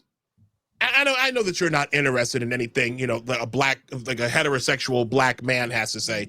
As some of your operatives have said, straight black men are the white people of black people. Okay? Yeah. You said, Matt, you still there? Yeah. Okay. Like y'all said this shit. Y'all said, yeah. You said a lot worse shit than that too. Oh, exactly. So here's my thing, right? Y'all have your entire ideology, Democrats, is you hate Trump. You have oppositional defiant disorder, and your entire personality, your entire everything is we hate Donald Trump, and whatever Donald Trump is for, we're against. Whatever Donald Trump is against, we're for. And meanwhile, while all of that is happening, an actual communist is currently running for mayor of the largest city in America. We'll talk about that more in the next hour. But I want to. There's one other thing in your piece, because I love this piece. I really do. I just want to find one other thing, because you mentioned Miran. Hold on, let me. Yeah, I mean, I think Trump. What Trump seems like to me in a lot of ways, he's not very ideological. I mean, he is almost an old school Democrat in a lot of ways, like from like 15 years ago, like a Hillary Democrat back in the day. He hasn't changed that much, but he's a guy who seems to me as a guy who likes to, he knows he has leverage. He knows the United States has leverage on a lot of things, a lot of power, a lot of influence, and he's not afraid to use that leverage, and he's not ashamed to use that leverage. And I like that. Yes, because we're getting, the middle class, the working class is getting squeezed, fleeced for years, decades, and it's like at a certain point, like we're USAID stuff, we're paying, and all these NGOs, we're paying our for everybody else's stuff in the world. Like, why can't they do this themselves? We have the technology. We've given you a lot of help. People need to start supporting their NATO, you name it. They need to start kind of figuring out things in their own countries, and the leaders need to stop being so corrupt in these countries. Exactly. And like, I like how Trump is like putting that on everybody. It's like, we're not gonna take care of everybody anymore. We're not doing that anymore. We can help here and there, maybe we help in emergencies, maybe, but it's like, we shouldn't be. Why we got to support everybody on Earth? We're not like we're soon, like the AI revolution is going to come. There's going to be less and less jobs.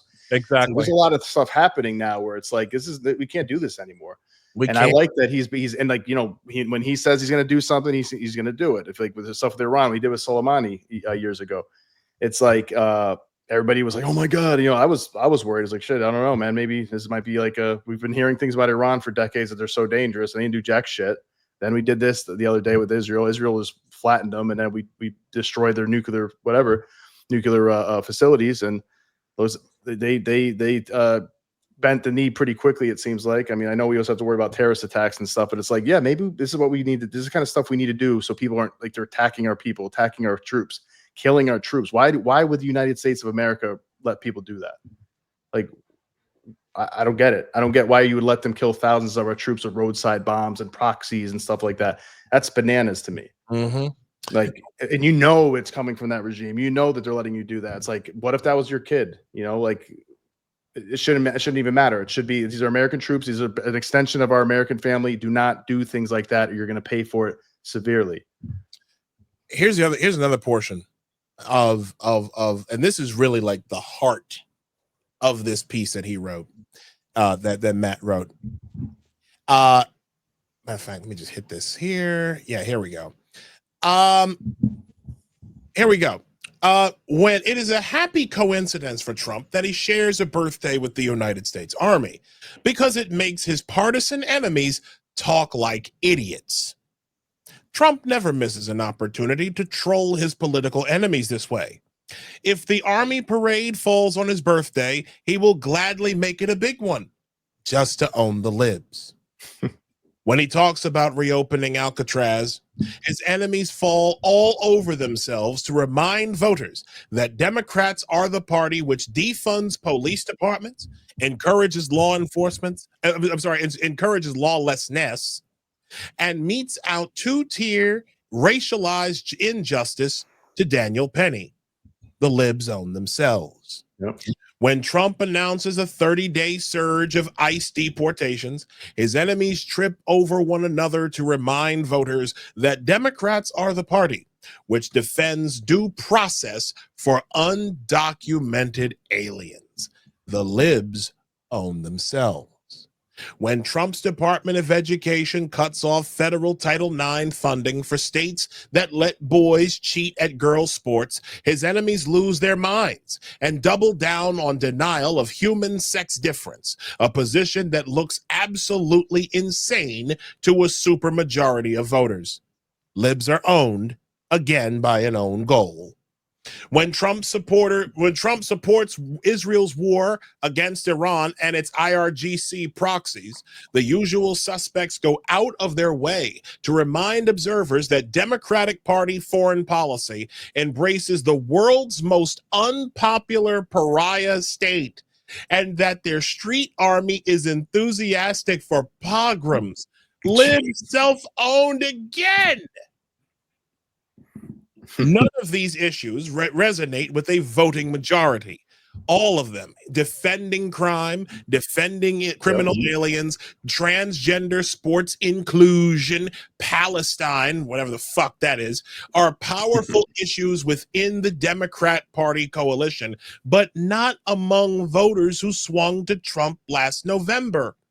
Trump has mastered the simple art of getting his enemies to remind Americans about the most annoying sides of themselves. His enemies keep falling for it because they cannot conceive of Trump's policy choices as non-ideological populism. They cannot admit their own ideas are unpopular. More importantly, about unpopular is they can't admit that they're just wrong on a lot of this stuff. They're literally they're pretty much wrong on most of this stuff, because they'll admit that they're unpopular sometimes. They're like, well, this is like a 60% of it. They'll see this on CNN. They'll actually do this sometimes, but if you just think about it for 2 seconds, you'll realize, like, actually, this is probably the best thing we should be doing. Trump's right about this. Yeah. Just say it. Just fucking say it. They'll say it. Lately, I feel like they've been saying it a bit more, but boy, are they reluctant. Boy, are they constantly always trying to spin everything that he's. I mean, and again, they've been doing this since like at least 2015. No, when was the election? 2016, right? With Hillary. 2016. Yeah, so at least 2015 or whatever. They've been like trying to kill this guy, trying to destroy his reputation for 10, like you said, Isaiah, 10, 11 years straight, and it's like they haven't the same. Trump's a fascist. Trump's a racist. Trump's like the same stupid op-ed essays. Yeah, the same segments on TV over and over for the last 10 years. And like I've been watching Mussolini. He's Mussolini. He's Mussolini. It reminds me of one of the ones over the election was when they said that conservative rally in New York City was the 1930 Nazi rally again or something. It's like, what? You can't have a rally at MSG? A political party can't have a rally in MSG without it being a Nazi rally? Are you crazy? I remember that because they didn't even have it yet. They don't even know there's like a shitload of Jews waving Israel flags. Like this is some Nazi rally. Yeah, crazy. Like Matt, like what? Again, your piece was one of the best distillations of our current moment. These people literally have owned themselves. Oh yeah, to the point of absurdity. I mean, oh my God, I don't even know what to ask you because we've all seen the same shit, right? Like we have literally been walking very similar paths. So what do you what caused you to write that, to see, because again, this piece reminded me really of how prolific a writer you are. What were you seeing in that moment? Well, like I mentioned with Stephen Myron, it was, the one thing on top of the other. And I think probably the Army birthday thing probably is what torched it, right?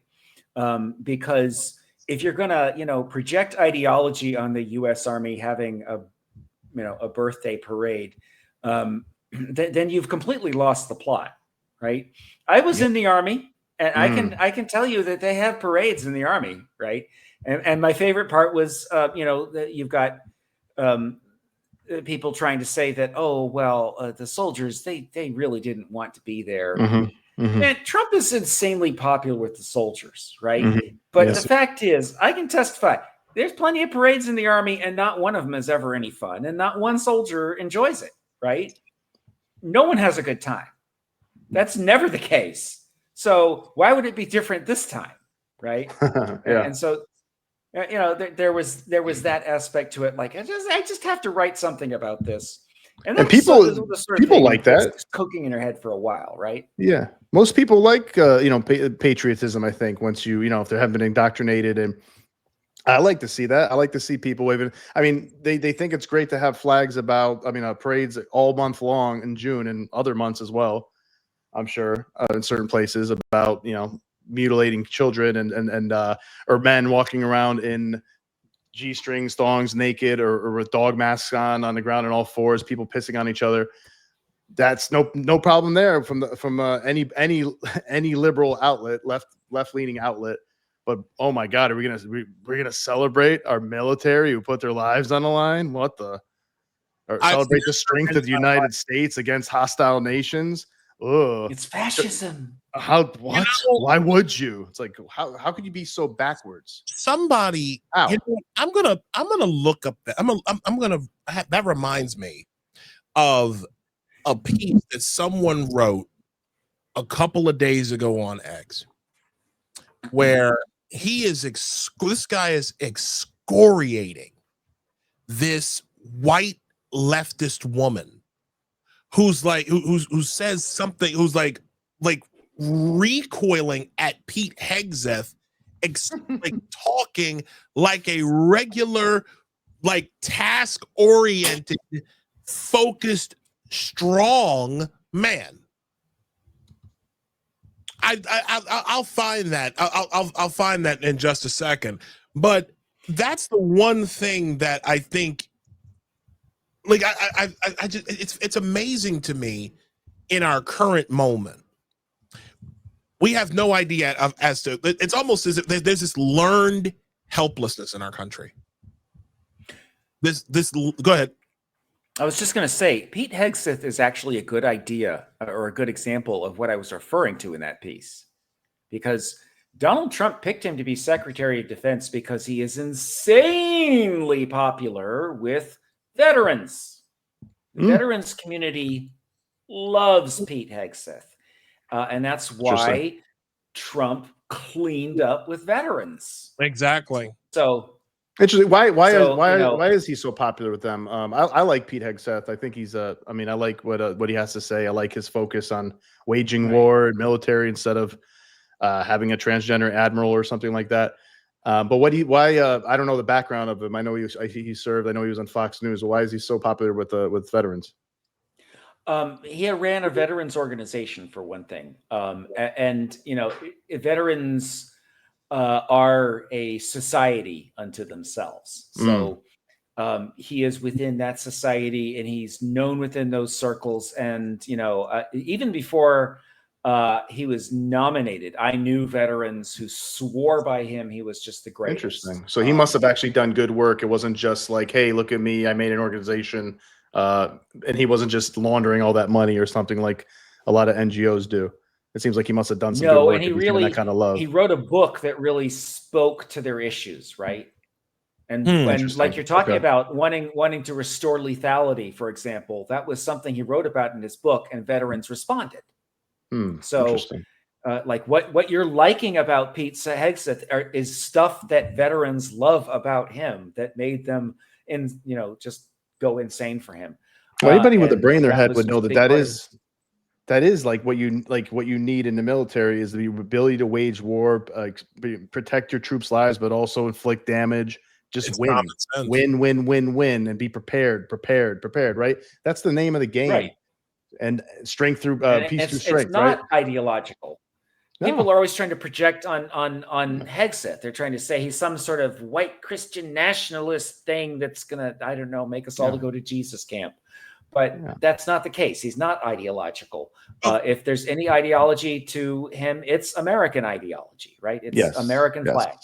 Yes, and it's like, I mean, I think it's obvious to him. It's like to anybody who's not in that woke bubble. It's like, why in the world would we spend any time or money trying to make sure we have gender quotas, trans messaging, so many trans or women of color or whatever the hell it is, racial quotas? Who gives a crap? If the best army is like an army filled with freaking Indian guys or Indian women, and that's just the most effective army, I don't give a shit if they're all Indian. Fine,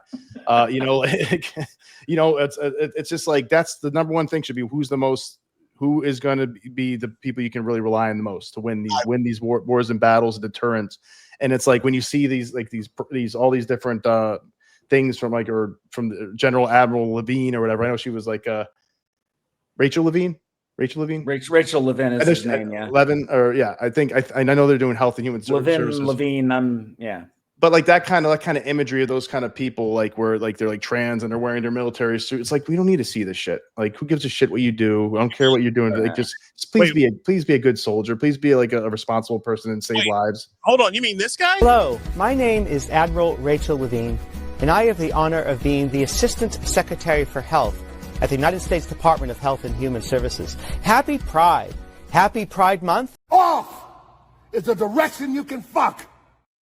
Pride, he went on to say, it's like, we should make it a summer of pride. So just have a whole month of talking about like who you fuck and and that the fact that you want to cut your dick off. Let's push that on children and the whole military. That makes sense. It's funny we should come to the military because as you guys probably know, I know you know, Isaiah, I did end up leaving the Democratic Party and going back to school for a master's in military history. Yes, you did. I do remember this. One of the websites that I run and write for is polemology.net. Polemology is the scientific study of war. And you know, I've written about Hegseth there. I've also written about this topic too. Polemology.net, you said? I'm sorry? Polemology.net, you said? Polemology.net, yes. I'll drop a link here into the chat in the StreamYard. Okay, yeah, please do. Polemology.net. Hope I spelled that correctly. Yes, you did. Awesome. Yeah, I wanted to go back to school and get a degree because I thought that, you know, I had started doing some military history writing, and I thought that would be fun to, you know, put some academic rigor into that writing and maybe do that with my life instead of politics. So I went to Austin Peay State University. I've got my diploma now and everything, but I asked a military history professor that I knew for a reading list on origins of war. Now, Isaiah Nostra, when I say origins of war, does that sound like something that students of military history should probably know about? Oh, absolutely. Absolutely. Yes, of course. Yes. And if I told you that the origins of war lie in human sex difference, would you understand why suddenly teaching that has become impossible in the academy? Yes, I would. The so origins of war lie in... Wait, I don't understand that. I'm being slow. Most of the people in any given battle are male, right? Yes. 99.999%. Although they try to make it seem like it's like 50-50 now, but yes, of course. Right. They want to show the barbarian woman slinging the sword just as much as the men, but that's not real. That's not how it works. Yeah. And there are a number of reasons for that. Mm-hmm. And one of these aspects of that, that when you start teaching about human sex difference and how it drives conflict and violence, people get very upset. The little children get very upset because now you're acknowledging human sex difference and you're saying that men and women are different. Jesus. And you can't do that. And I realized then, you know, that I was going to have to return to the political fight. I was going to have to win the war against gender. Otherwise, these idiots are going to get us all killed. Yes. Yeah. You see it also in the police force too. I seen so many, like with these riots now. You see like with BLM riots and LA riots and stuff. Like you'll see like a lot of groups of cops like NYPD, LAPD, whatever, and like there'll be a big group of people and like 10 cops to fight with them, and like there'll be like half of them or a third of them will be women. The women are getting pushed over and overwhelmed, and they're like getting scared. It's like, I'm sure they're good people. I'm sure I'm sure they're brave and good at other things. But it's like when you have if you have a gang fight with other against a bunch of men, crazy people, weapons or something like that, do you want to bring your sisters with you? Or are you going to try to find your brothers, your guy friends, your cousins? Obviously you're at a disadvantage. Any man knows that. Like, it's just like women aren't really cut out to be fighting against men. Exactly. It's just not. This isn't like, I don't know. This isn't the Avengers.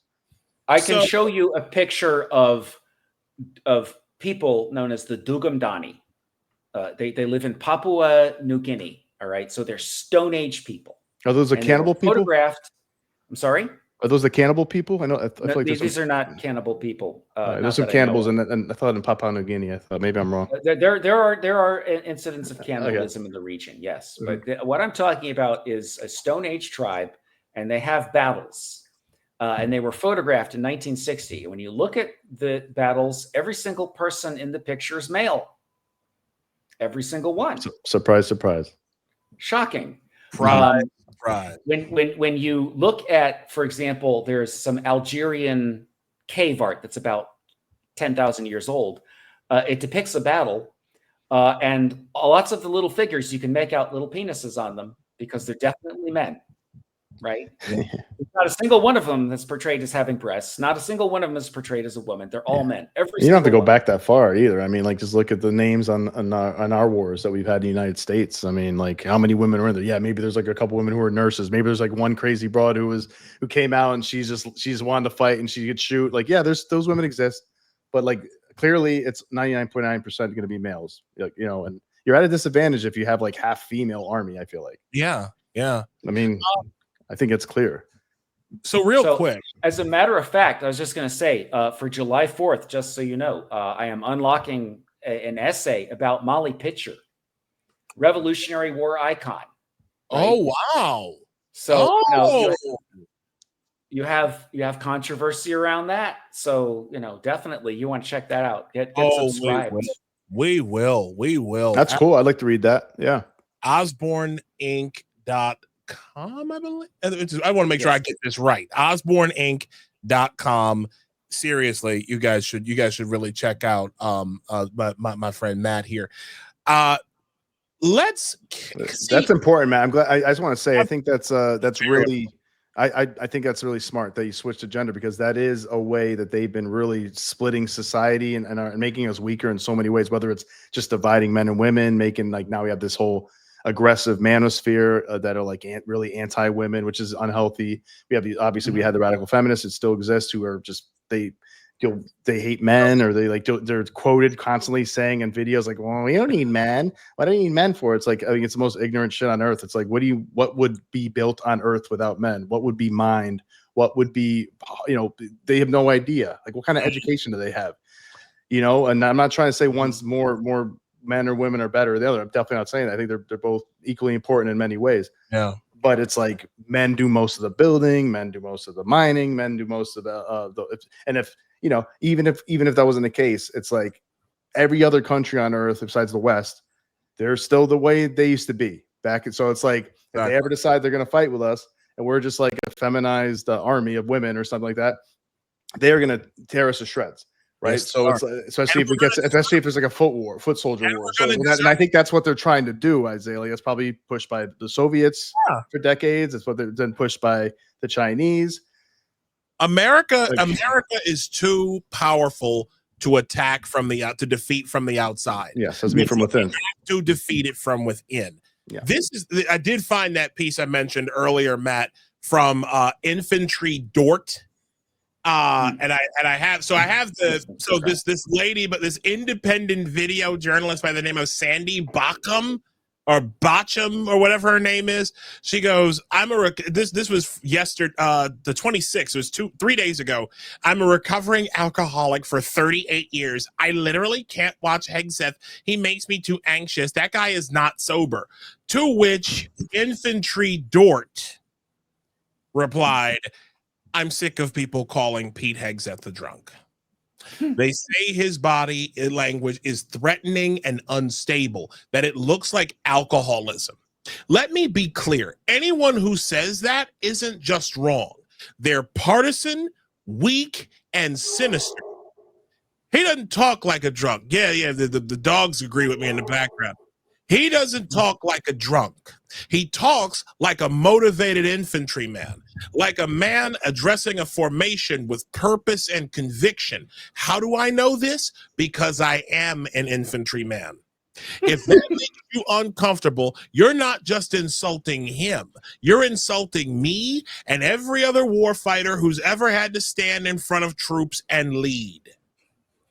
Is it that tone, that edge? I've heard it 1,000 times from men who have never touched a drop of alcohol in their lives. From Sand Hill at Fort Benning to combat posts in the Middle East, that tone is clarity, control, and command presence. And you wouldn't last 5 minutes under it. Mm. Being weak is easy. You don't have to do anything. Hold on a second. Wait. Let me just go up a little bit. Just say it. Just come out and say it with your fucking chest. You're scared of strength. You've spent so long killing masculinity is that when you see even one man left who hasn't been softened, you lash out. Yeah, it has been neutered. Critiquing behavior, you're reacting to your own fragile wiring. You've elevated weakness to virtue and pathologized strength as toxicity. Yeah. And now you can't tell the difference between leadership and threat, discipline and danger, between a man speaking with force and a man spiraling out. That's not on us. That's on you. And I just realized I read that piece. I read a portion of that. I'll link to it. I'm going to link to it in the comments. But that's what we're like. That guy, Infantry Dort, shout out to him. That was a fantastic summation of what we're dealing with here in our society. I want to get to. Let's talk Supreme Court. Let's talk Supreme Court. Big day. Big weekend. Friday was a massive day. You still there? You still there, Matt? I just want to make sure your connection's still good. Uh-oh. Did we lose him? Oh, there you are. I think he's moving. We got you, Matt? We got you, Matt? I think he froze for a second. I'm here. Okay, good. All right, just wanted to make sure we had you still. All right, so let's talk Supreme Court. Massive decision on Friday. The Supreme Court came out with a bunch of decisions, and one in particular of particular interest to us was. Let me make sure I get this. I get this court ruling, the name of it correct. Mahmoud v. Taylor. So court allows parents to opt their children out of school lessons involving LGBTQ plus themes. The Supreme Court on Friday, they ruled on Friday that a group of Maryland parents could opt out of some LGBTQ themed instruction. That by a vote of 6-3, the justices agreed with the parents who are Muslim, Catholic, and Ukrainian Orthodox that the Montgomery County School Board's refusal to provide them with that option violates their constitutional right to freely exercise their opinion. Writing for the majority, Justice Samuel Alito acknowledged that, quote, courts are not school boards or legislatures and are ill-equipped to determine the necessity of discrete aspects of a state's program of compulsory education. But he emphasized that, quote, what the parents seek here is not the right to micromanage the public school curriculum, but rather to have their children opt out of a particular education requirement that burdens their well-established right to direct the religious upbringing of their children under the free exercise clause of the First Amendment. Now, this is sensible. This is sensible. This is a sensible ruling. If you have a religious difference and the state is pushing something on your children that that directly conflicts with the religious instruction you're giving your kids, that's not your job. Literally, the federal government cannot force that onto the American people. But that certainly didn't stop the Democrats from trying. And I want to share this with I want to share this clip of Jamie Raskin, who unfortunately is a congressman from my home state. And of Maryland. And I want y'all to listen to this. And then, Matt, I want to get your thoughts on the other side. Because this is rich. This is absolutely amazing. Oh, God. You know, as the dissenting opinions point out here, the implications of this decision are just breathtaking. Of course, if you have a religious free exercise right to opt out of a compulsory exercise, for example, what the Supreme Court said in West Virginia versus Barnett, it applies not just to an exercise of religious conscience, but a conscience generally. If there are Jehovah's Witness kids who don't want to participate in the compulsory flag salute. It also applies to kids who are internationalists or pacifists or what have you. It's the same thing here. If you can opt out of mandatory classroom readings because it offends your religious objections, you can do it because it offends your philosophical, beliefs, your political beliefs, your moral beliefs, or what have you. And the court basically says, well, we'll deal with all of that down the road. There's going to be a lot more cases where people are saying, our family doesn't believe in evolution, so we don't want our kids to be in class when evolution is taught. It offends our religion. Our family doesn't believe in war, so we don't want our kids in class when World War II is being taught about. And so the courts are going to have to figure that out. And so again, they're trying to flatter a particular political group, a mega group here, and I think it's going to cause chaos going forward in terms of trying to figure out what it means to have a public education system. And cause a lot of chaos. What a piece! Cause a lot of chaos that they stop teaching kids how to cut off their genitals. What a piece of shit this guy Raskin is. What a sniveling fucking weasel this guy is. You know what? I'm gonna go off in a second, but Matt, the floor is yours, sir. What do you think of that? There's so many things going on here. First off, when he says that this will cause chaos, what he means is that this has caused chaos to the indoctrination agenda. Bingo. My favorite thing about this case, by the way, is the fact that Montgomery County in Maryland decided to try to make it mandatory because they decided that so many parents would have opted out their children, that it would have been burdensome, they said. They wouldn't have been able to, they would have had such small little classes. There would have been 2 or 3 kids left in there, right? Yep. How embarrassing would that be? Jesus. So they had to make the classes mandatory. Ideas so good. Communism. Ideas so good, they have to be mandatory. There you go. It's the old meme. And I'll bet you those classes with LGBTQIAP plus instruction might have been about 3 or 4 kids. And if you have a class of 30 kids, you might have had maybe 2, 3, and it would have been the kids would have been all white. Okay, it would have come from atheist backgrounds. Cluster B moms, single moms, cluster B moms, punk ass dads. Yeah. Okay, lesbian couples. Lesbian. Maybe not actually. Yeah, maybe not actually. Gay, gay men who bought a baby, the kids of gay men who bought that kid. It's there's so many. It would have been again. It goes back to what we were talking about before.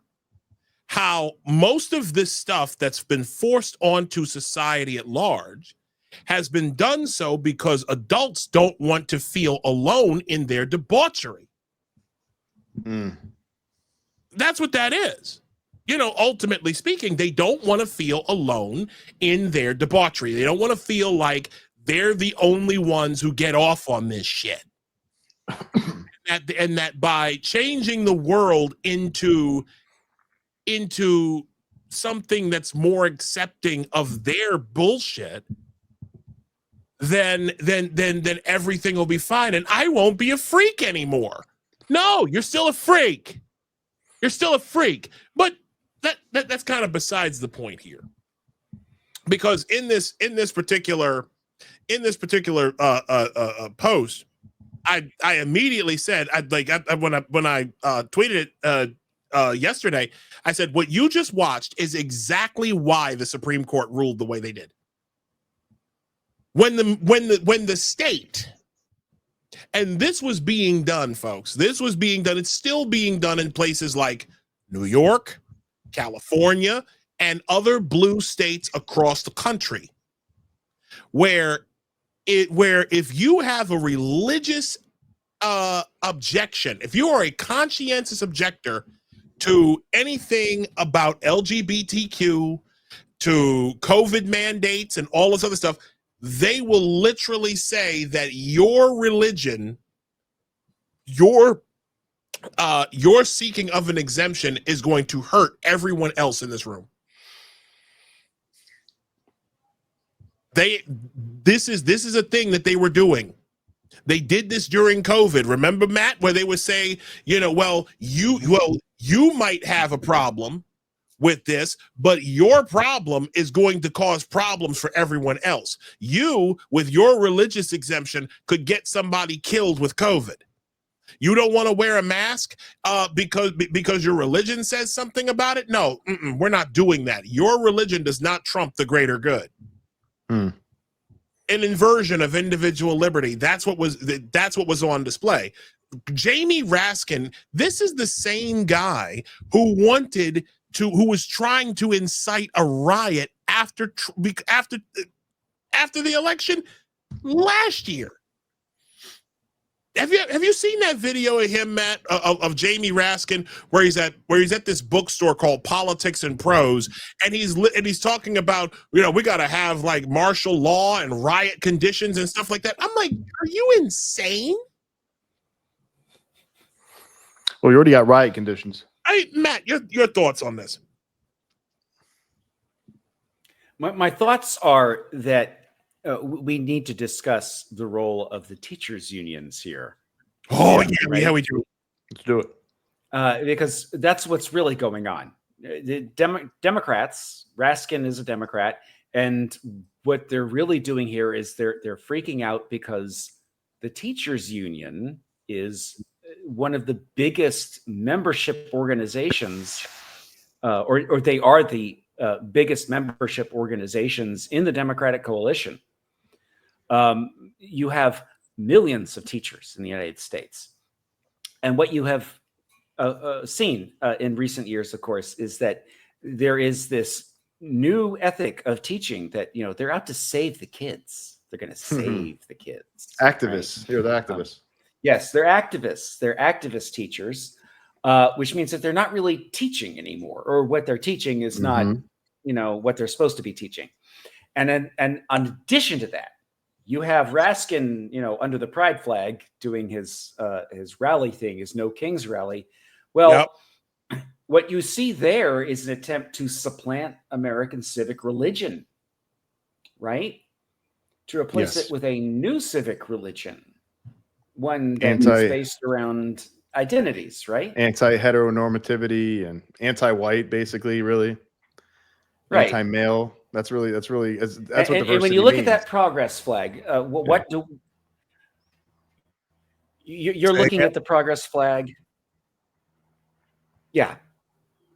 And you're looking at the flag, and it's supposed to be diversity, but you know what it actually looks like to me? It looks like people of color being used as a battering ram against the rights of same-sex attracted people. That's what Isaiah says all the time. Yep. I have been saying that for years. They just said it the other day, I think. And people look at me like I'm nuts when I say it. Go ahead, You're Matt. both frozen right now. No, well, you're frozen on our You're screen. frozen, bro. I apologize for the cat. Your viewers are wondering, what is that in the corner? That's the cat's ear. You're still a bit there you go. All right, you're unfrozen. Okay, sorry about that. I can't tell you how many times. Okay, I can't tell you how many times I have told people this, and they've looked at me like I'm fucking crazy. Yeah, I mean, I thought, I'm like, you know what? I mean, that makes sense, but I'm like, I don't know, like that might be a little bit of a stretch. Maybe they didn't mean it that way, but maybe they did, man. I mean, Matt made the same observation. I'm sure. I think James Lindsay probably has as well. Maybe they did really mean it that way, which is pretty freaking cynical, man. That's kind of crazy. I don't think here's the thing. I don't think they meant it. Hold on, let me bring him back up here. I don't think it was meant. I don't think it was intentional. I don't. That's the thing. I think it was a subconscious. Remember who we're dealing with. We're dealing with people who have serious amounts of narcissistic personality disorder, borderline personality disorder. And we're dealing with people for whom every accusation is a confession of their own behavior. So if you wanted to make a flag that said oh, well, if you wanted to make something that you said was inclusive and made everybody feel seen, right? Why not make a flag where all of the arrows, right, the blade of the plow, are black and are black and brown, representing what? Black and brown people who they expect to be. But just let's talk about that for a second. The very top of the Progress Pride flag, the most widely used one, not this weird one with the yellow and the purple ring. Okay. The white one. Yeah. How many goddamn flags are there, man? For real. Oh God, there were so many. There's probably about like 180 right now. Like it's an inversion of individualism. Oh my God. It's like pick an affinity group. Can't take it, man. Go ahead. Sorry, Isaiah. Pick an affinity group. No, so the white, right? The very first, we start from top to bottom. Matter of fact, let me see if I can find one here. Because I know I've saved so many of these. So fucking many of these. But like the white background, right? Well, the first color that comes down is white, right? That is basically from who all of the rights and freedoms that we have flow from, right? So then there's pink. The next color is pink. And then the light blue. Pink Now, buttholes. Now, to the uninitiated, right? You would think to yourself, "Oh, well, that's just that just means like the trans community." No, the pink. Pink is for going after kids. Honestly, the pink and the blue. Well, the pink is for It's like child baby colors. The pink, the baby blue, and the pink. Trans-identifying men. Yeah. And the blue is for trans-identifying women. Okay. Yeah. Baby colors. The white on the pink is white men, and then white women, and then the brown, and then the black, who are the black stripes, who are the vanguard. They're the vanguard. They really have expected black and brown people all this time, black and Hispanics.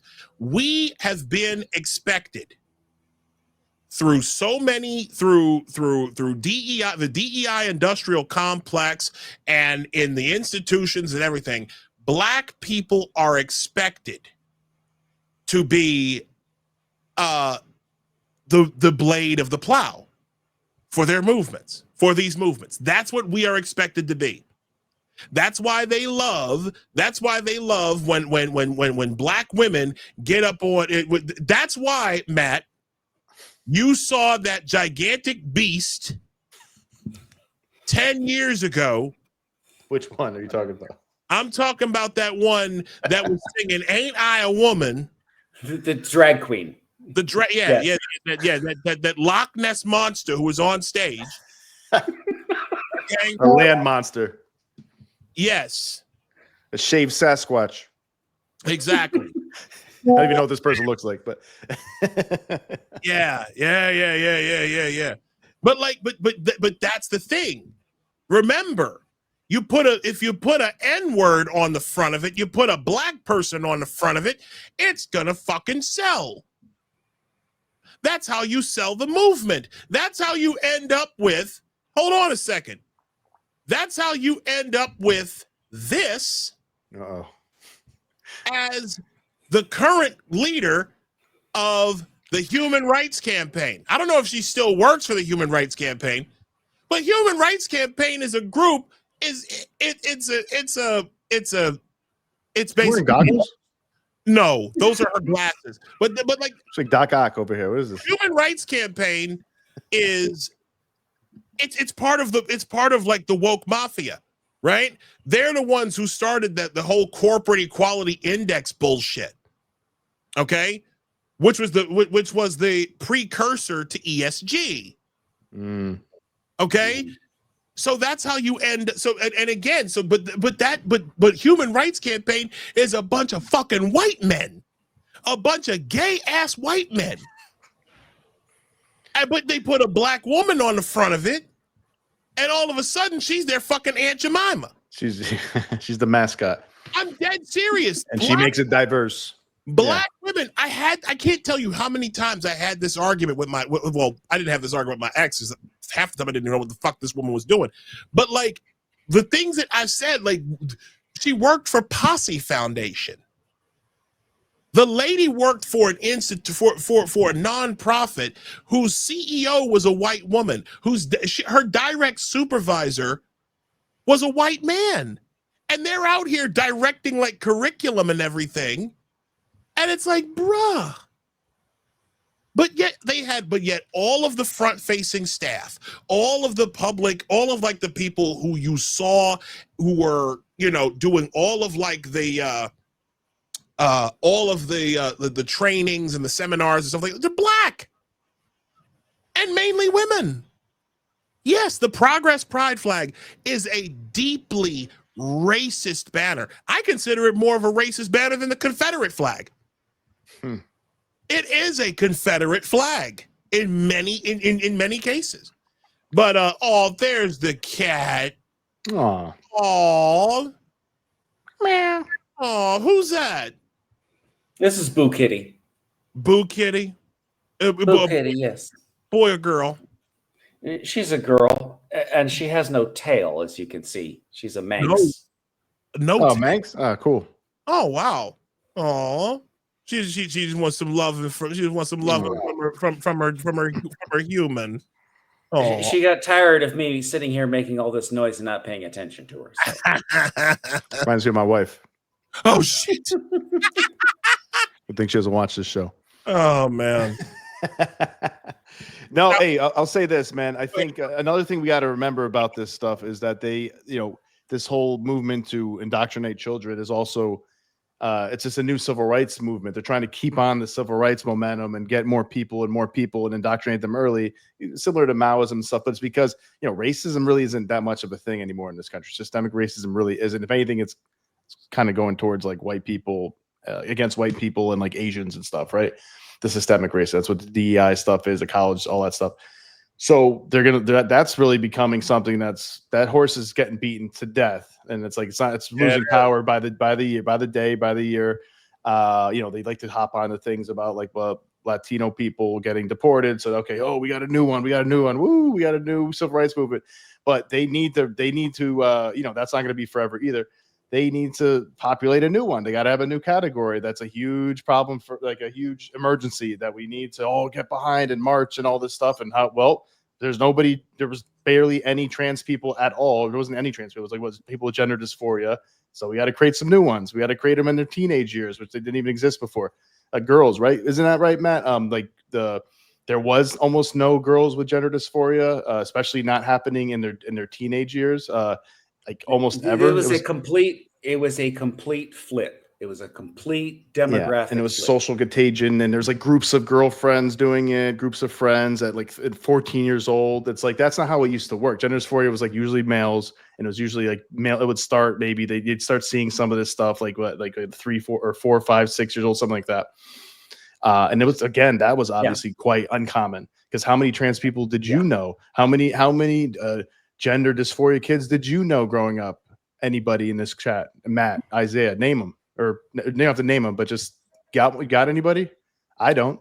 I got some people who might have been. I barely knew any gay people. I'm sure there was some people in the closet, but in high school, I think there was like 2 or 3 people who were kind of either obviously gay or like. And I went to a small high school, or out of the closet. But like, I didn't know I never seen one single person that was pretending to be the opposite sex ever.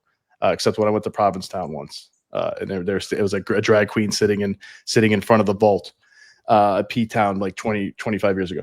So it's like they created a new population. And now, I don't know about you guys, but every time I go to a grocery store, every time I go to like a restaurant, I see like one person with like purple hair, like a boy with long purple hair, and like different things, clearly trying to present as a female or non-binary or something like that. And it's like, oh, that's interesting. That didn't used to exist. But now I see it, everywhere. I laugh. And, I don't care. I feel bad for the kids, because I'm like, they could be on a bad path. They could be on a really bad, irreversible path. But it's just, to me, it's clear that they're trying to create a new population, a new civil rights, because they're becoming irrelevant. The left is becoming super irrelevant otherwise. And they don't want to talk. And they also, by the way, don't want to talk too much about economics. They don't want to talk about like wealth disparity so much as they used to, like under Bernie. They've been trying to move away from that. And that's interesting. And a lot of this wokeness came about this at the same time as the Tea Party movement, right? And the Occupy Wall Street movement. That's when a lot of wokeness came right afterwards. A lot of divisive identity politics. Kind of makes you think too that some very wealthy rich people were trying to get us to shut up about wealth disparities and stuff like that. That's another. There's a lot of different. It's a lot of different angles that's coming. That's converging here. Yeah, certainly. You know, the Wall Street pride thing. That was sort of the end of any rebel cred. Right? Like no more can you claim to be marginalized when you have freaking Wall Street paying for pride. And like all major corporations. Right.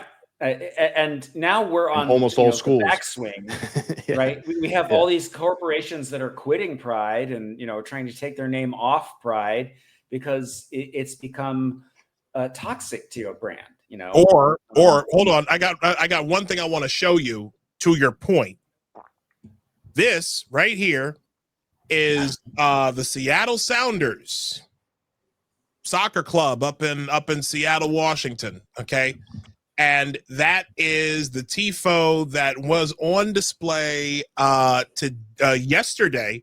Last night's match. Pride is still around. Look at this shit. This is a soccer team. And their supporter groups. I mean, if you really look at this, right? Pride is still a riot. Protect trans kids. That's a fucking baby right there, yo. Oh yeah, it is a baby. Oh my god. It's a baby holding up the scarf along with poor baby. Right. Anti-fascist, always Seattle, anti-racist. This is a communist banner. Yeah, it is. It is. And then you've got the iron front right here. Yep. The three arrows, which Antifa, like these are commies in the stands. Oh yeah, and I'd be so pissed if that was my supporter group and I was in there and I looked up and saw that. I'd be like, I don't think I'm going to be back for this another game for this. Listen, I've said this before about it's very common in MLS. It's so pervasive in Major League Soccer. Talked about with Alexi Lawless, we did. And Lawless had no idea for the most part. I mean, and most people don't know what's going on in soccer. And I say this I say this to Matt's point. This is stuff that corporations and banks and media outlets and all of corporate America was riding this thing for the last 5 to 10 years. And now we're backing away from it. Now you mentioned something to me a while ago. There's a meeting happening in July. I'm guessing. Yeah, let's talk about that for a second, because we'll talk about that. And then there's one last thing I wanted to ask you about. I wanted to talk to you about. What is this thing about the FTC? Well, you know what the FTC is, right? Federal Trade Commission. Mm-hmm. Yeah. One of the things that the Federal Trade Commission deals with is consumer fraud. Yes. Right? Mm-hmm. Well, if you're selling kids on sex change, if you're selling parents on suicide risk, that's fraud. Yes, it is. Oh, it's fraud. It's fraud all the way down. Oh, yeah. So there's going to be a meeting on the 9th. I'm going to be there to cover it. So you can see the reporting at the distance after the meeting.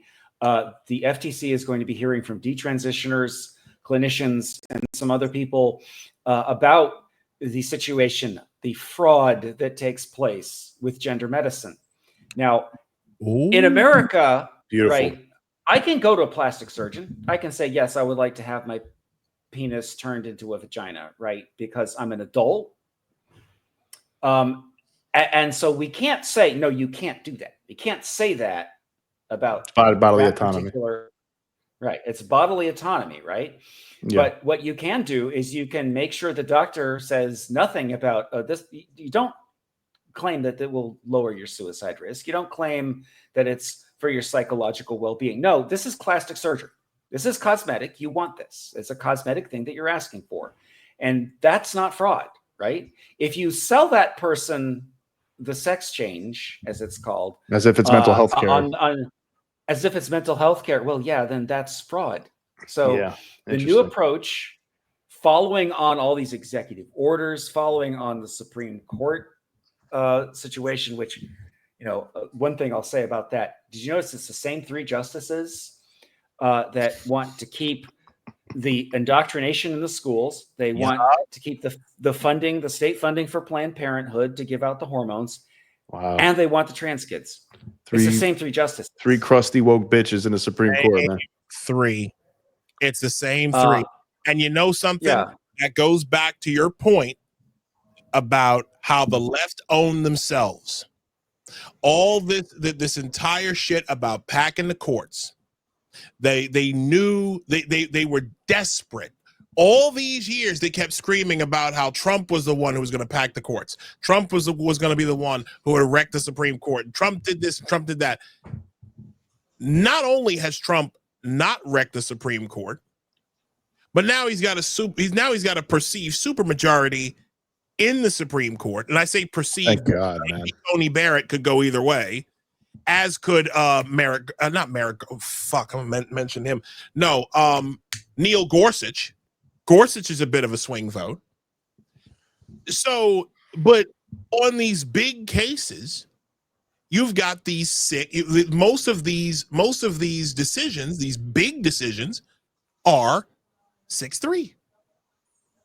The entire leftist vanguard in the judicial branch of the United States, the highest court in the land, are led by women. Think about that. Oh yeah. It's totally female driven. About that is insane. And now that and with that, I highly encourage everyone. You said that meeting's happening on July 9th with the FTC. Yes. Yeah. I look forward to your reporting on that. That's gonna be a big thing. That's great, man. I'm loving this. I mean, I'm loving all these different things that are happening. The work that Jen Speck's doing. I think it's saving. I mean, how important can it be? It's saving so many kids. Like, yes, their fertility.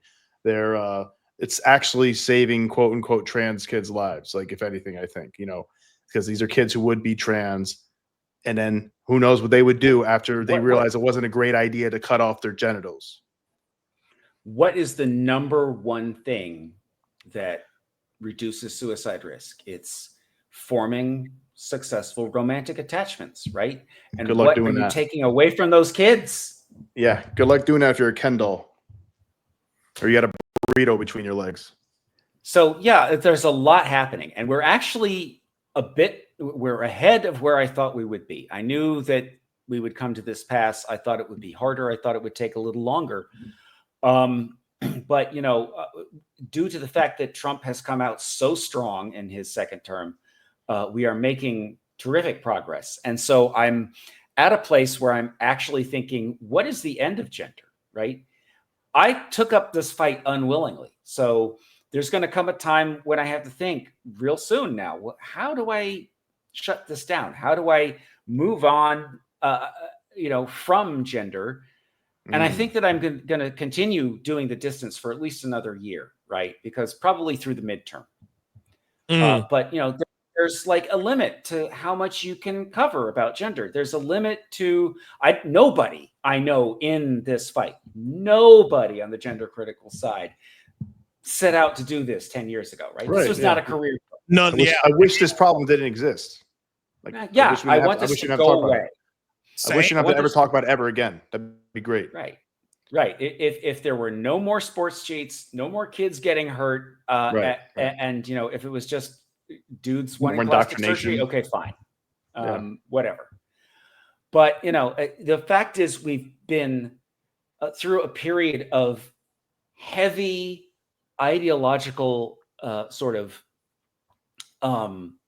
I won't say instruction, but we've had this ideology pressed down on us for so long. Indoctrination, yeah. We have. Right? Brainwashing to a degree, yeah. And what's happened is that people reacted to it. You know, the most effective ads of the cycle in 2024 were the they them ads. Kamala And Harris, they them. Donald Trump is for you. I Thank God for told free Democrats speech, this man. would happen. I Yep. said that this would happen. You know, you're going to make Donald Trump president again, and if you don't stop it, you're going to make him president for life. Because people, Yeah, or at least nobody who is JD working or somebody. class has time for a Democrat who's standing there explaining why they don't know what a woman is. Thank you. I know. Right?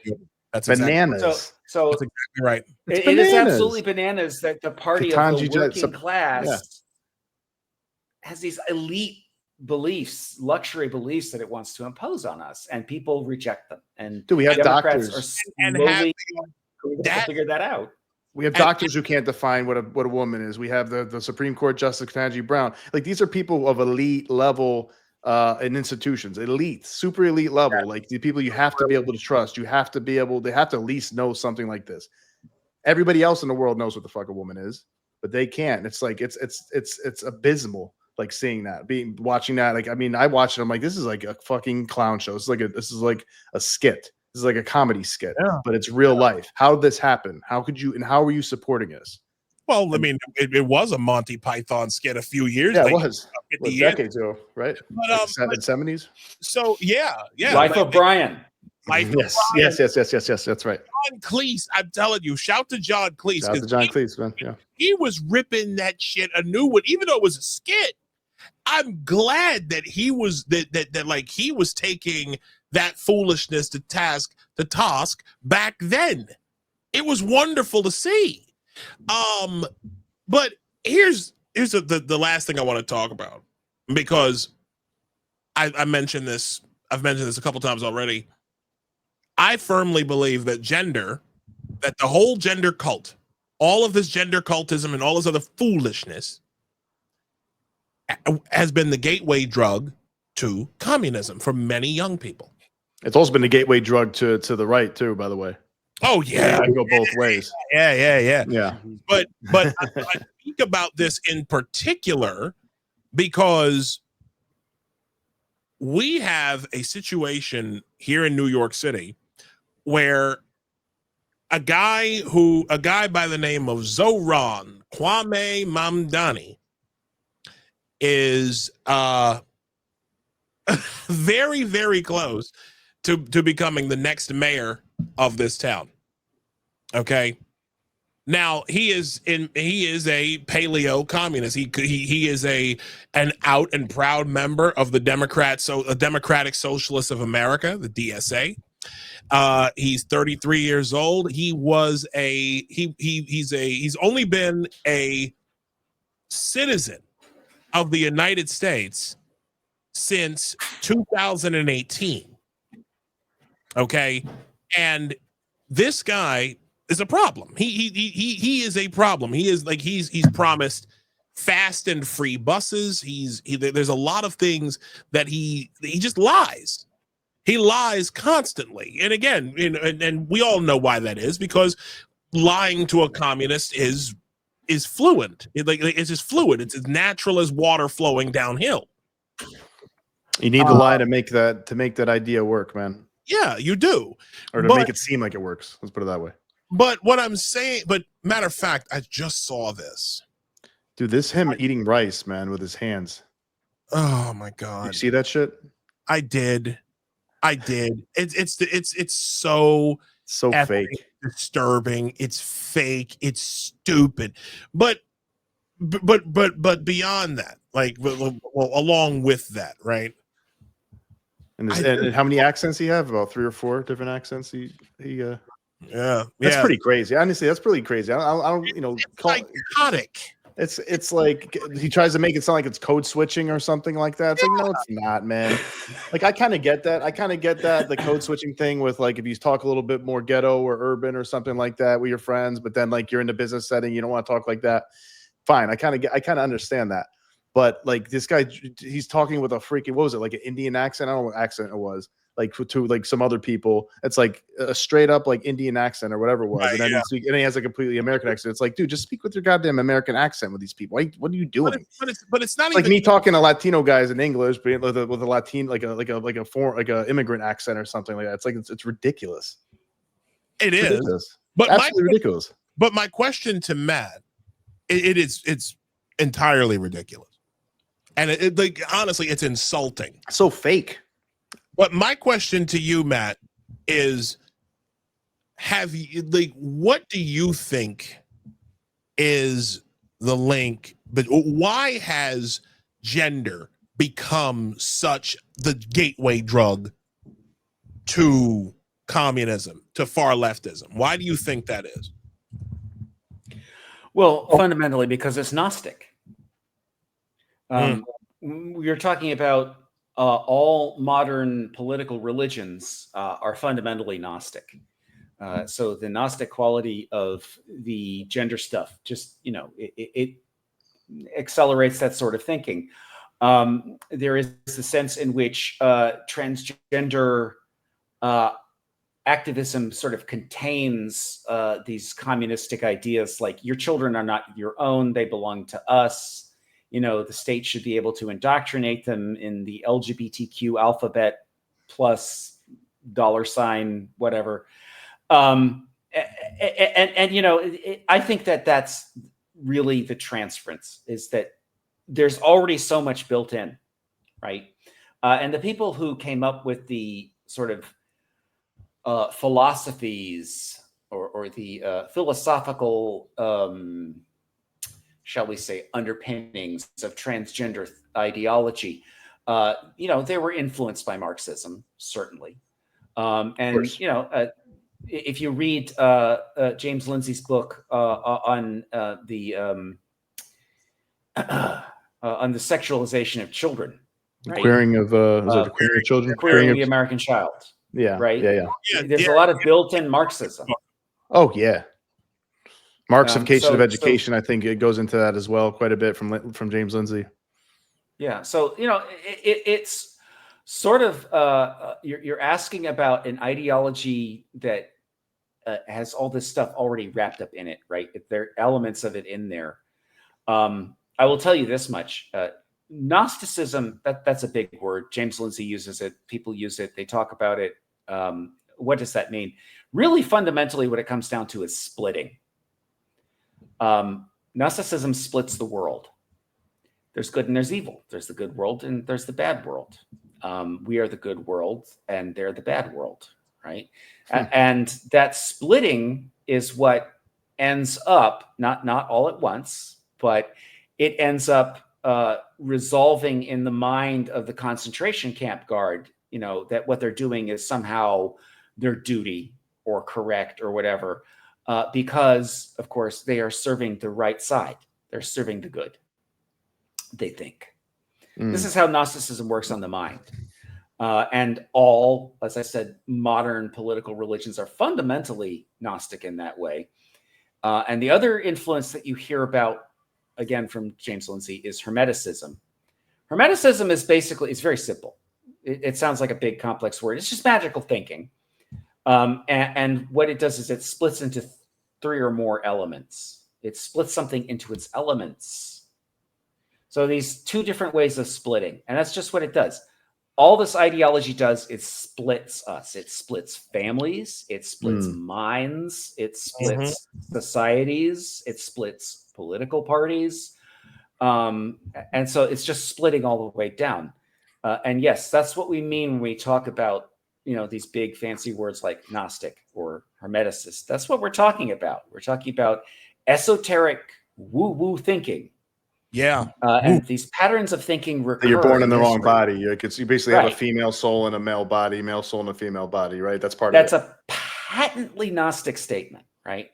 Right. And to an extent, what's happened is that the decline of mainline religion, of Orthodox religiosity, and the rise of alternative religion and alternative religiosity, individualized religiosity, like a la carte religion, where I make up my own religion. That's everywhere these days. And so you get a movement away from orthodoxy. And what happens is, I believe, is you have this space that opens up, right? The Christianity has been run out of progressive politics. You can't be a Christian anymore, or you can be a Christian as long as you're the rainbow kind of Christian. Yes, the universal Unitarian, exactly. Right? Yeah, then obsessed you can with be the pride that kind flag of Christian all over your church. Yeah, I've seen those. If you take the Christ out of your Christianity, it's fine. You can be Christian. And so that's what we've seen, is that as these sort of the things that used to give us epistemic meaning have dissipated. Mm-hmm. The right? narratives. And culture is atomized. Everybody's an individual now. And everybody's looking for their own truth, right? And now truth is individuated, right? Everybody has their own truth. Everybody has their own lived experience, as they say. So that's what I think is happening, is you're filling that space, that void. You know, you can't just say, I don't believe in this anymore, and now I don't believe in anything. Actually, what happens is that void gets filled with something. Yes, right? yes. And that void has been filled up with gender. And they've also systematically been destroying our old narratives, our whether it's like the narratives of America has been a force for good in the world. Capitalism has brought people out of poverty, ruining Star Wars, ruining the Lord of the Rings, leads you to the far right. All these different stories that the West has been inspired by, and these are people to look up to. These people sacrifice their lives for their country. They're very brave. They protect the weak. It's very masculine, whatever. And it's like, no, those are all bad. The masculinity is bad. Masculinity is toxic. Like, just forget about all that. We have something better. It's that we just, diversity is the number one fucking thing on earth. Everybody has to look differently. And the more gay people and the more trans people you have, that's really the main goal of everything. More people that aren't white, more people who aren't male, more people who aren't straight. That's it. That's like their highest. That's their highest thing. And it's like, how can that be? How could that be the foundation of a strong country, strong communities, strong family? How could that, any institution, how could that possibly be? Because they don't want strong institutions. Exactly. That's not the goal. If the strength, the opposite is the goal. If the strength of the institutions is leads to the opposite of the creation of the total state, then yeah, they don't want it. They don't want it to be strong. They want it to be as weak as possible. Mm-hmm. And to that effect, here's our boy. Here's our boy. The baby pray flag. Baby praying flag. Look at that. NYC Pride with the people's champ. Really? With Tish James? Like, again. Like, well, but then again, that sucks, man. That's that lady. That's a whole other conversation. And I've been trying to get my good friend Sam Antar on the show to talk about her, because, oh my God, that's a kettle of corruption, and he's been doing a fantastic job honing in on that. Matt, it has been an absolute pleasure to have you on, sir. It really. Thank you so much. Seriously, I get like I'm very verklempt right now that you, being one of my oldest friends on social media, coming to us and coming on the show after us finally doing something like this after so many years. And I want to just, but before you go, I want to take this opportunity to thank you from the bottom of my heart for all of the guidance that you gave me over the years, for all of the ways that you helped calm me down when I had no idea what the fuck was going on in our society. I thought that I was going crazy. I did. I called him, ladies and gentlemen.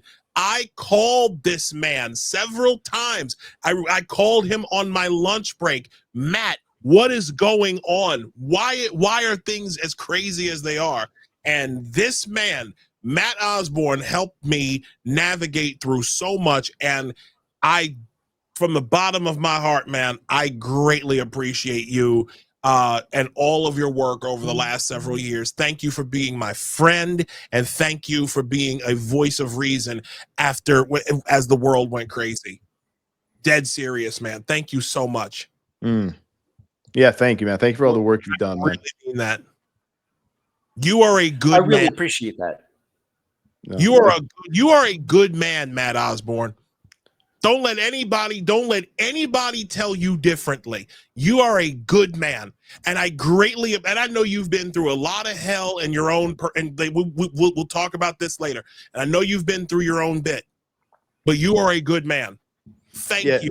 I don't think the gender warriors, the gender critical warriors, have gotten enough thanks and credit. I've done my part, like locally with my, just social media and stuff like this podcast. You guys probably have done a lot more. People like you, like Mia, like Helen Joyce, like Abigail Schreier, and the people you guys work with. I think, because constantly, I know personally, I've had it affected my relationships with friends and family. Same. People calling you, saying you hate the gay community. Trans people, even. Like, I don't hate any of these people at all. Actually, I have no issues at all with the gay community, with LGBT people, even trans people, as long as they're not going after kids or playing in women's sports or stuff like that. They want to do that, do it. Whatever, if they want to, as adults, do things. But the movement, the ideology has just been so obviously predatory and toxic, and with severe consequences to children, teens, young adults, even adults. Even some adults, older adults, are probably regret it, right? Regret doing some of the things they might think they should have done. Some people don't know they want to be parents until they're like 40 or older. It's like, and how are you going to do that if you had your you're gonna have to, I guess you're gonna have to pay somebody. You're supposed to get a sperm donor or get a surrogate. It's like, good job.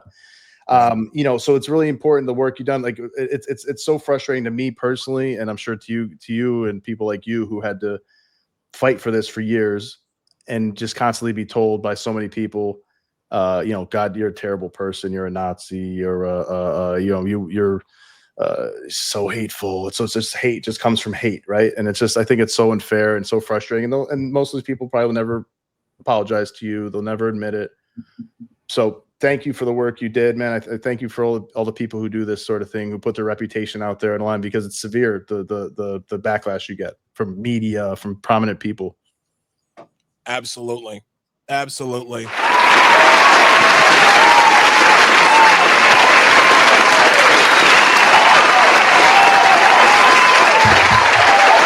I mean that. Thank you, Matt. I really appreciate it. Anything else? Anything else you're working on for? Well, let me just say, I have been, for the last couple of years, writing a series of essays on the history of the idea of extraterrestrials, which is a big topic. We probably could have a whole discussion about that, but I will be reporting soon on the Urantia book, which is sort of a lost, missing link between the spiritualists of the 19th century and the very first people to report alien contact in the 1950s. Really? I'd love to talk about that. People believed in aliens and communicated with aliens through seances, through psychic contact, through automatic writing for centuries before anyone ever saw a flying saucer. Oh, it's religion. It's always been religion. Wow. And it's always been an American religion. Johnny Appleseed was a devotee of Emanuel Swedenborg, who is the literary progenitor of this mode of thought. So, yeah, big discussion you can have. And I'm wrapping up the series that I've been doing with this book about the Urantia book, which is sort of missing link, the invention of space Jesus, basically. Space Jesus. So you don't believe in aliens? You don't think there's any extraterrestrials that exist? Well, I'm not saying that there are no extraterrestrials, right? I can't say that. I can't say that with any certainty. No one can. But what I can say is that there's a history of the idea of the extraterrestrial, and that is something we can see. We have text. Sure. We can Yeah. read, right? And so, people were communicating with the aliens for so long before anyone saw a flying saucer. And there's a whole history of alternative religion right here in America. We're not even we don't know about it, right?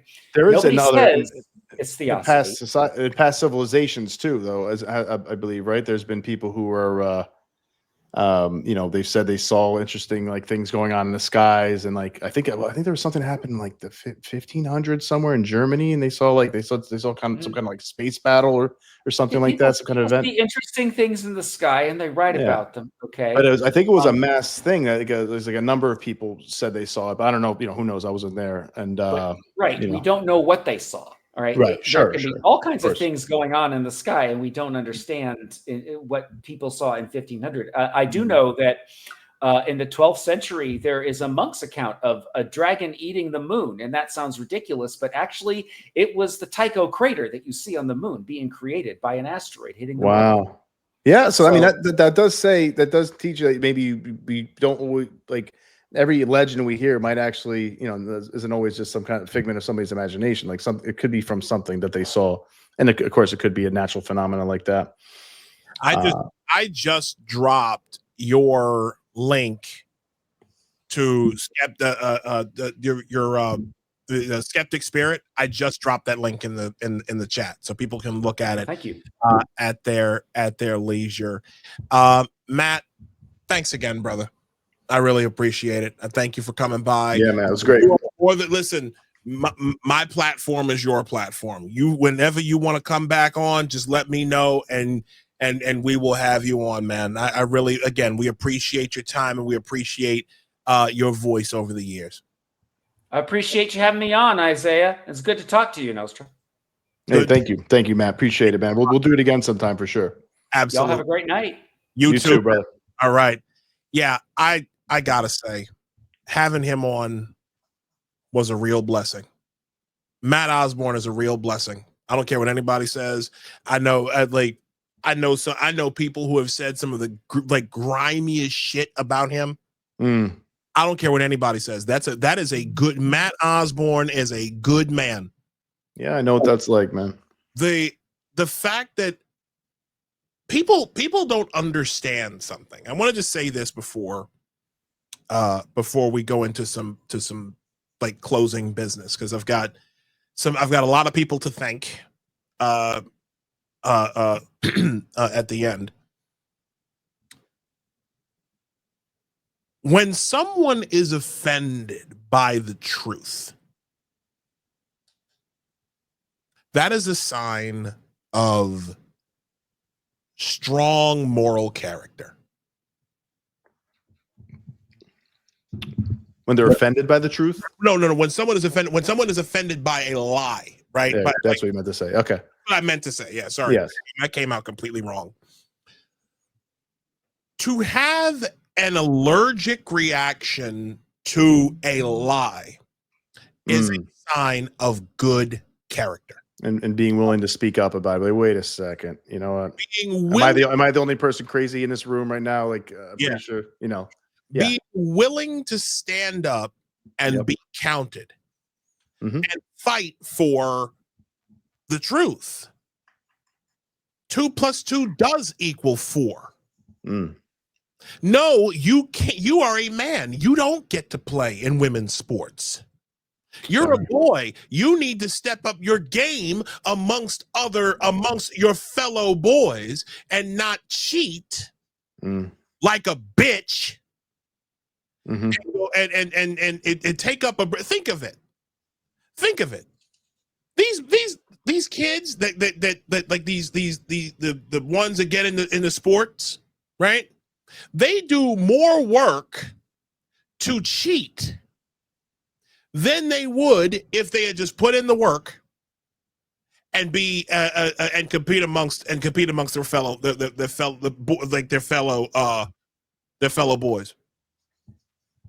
They invest themselves more in the lie that they tell themselves, that they force others to reflect back onto them, than getting their stupid ass up and working harder and actually excelling. That makes me angry. And it should make you angry because that right there is how you measure someone's character. The willingness to fight for the truth. That means more to me than anything else. A lot of people have asked me, like, why would I take on something like this?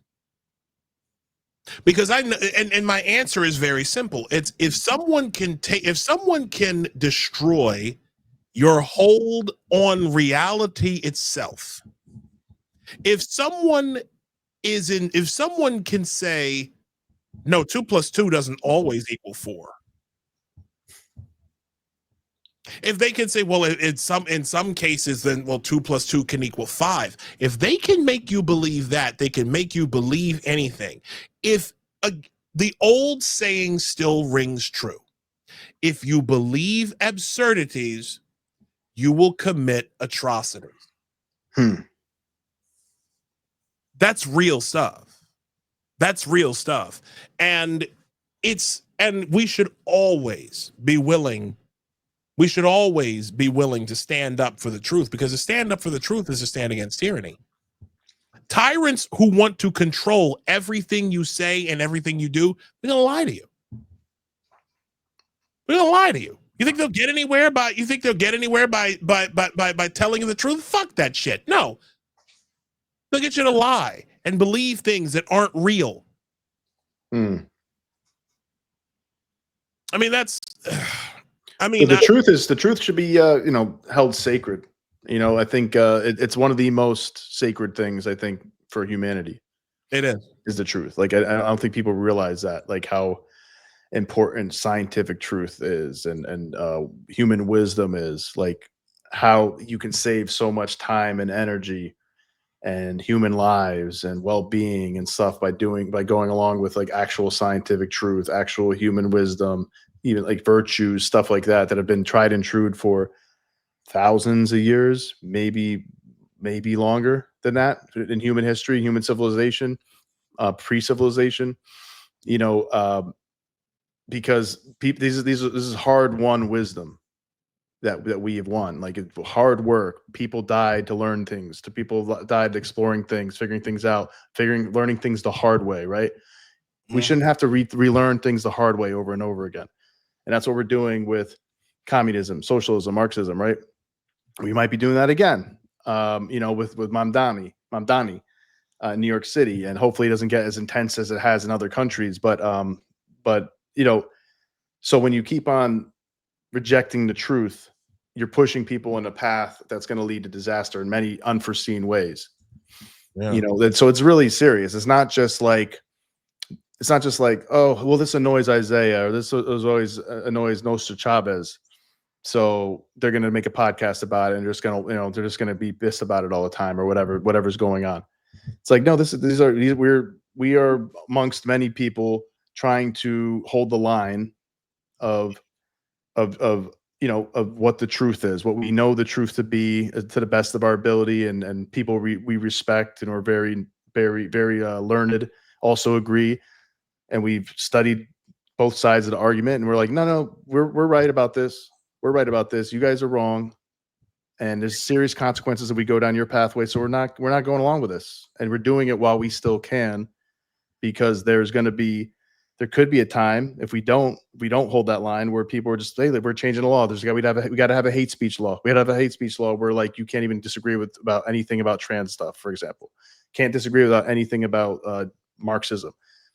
And then we go to jail. Then we go to jail for tweets. Then we go to jail for a podcast. Then we go to jail for coming out and talking about it. Then we become like Iran, become like North Korea. So you got to hold that line. It's super fucking important.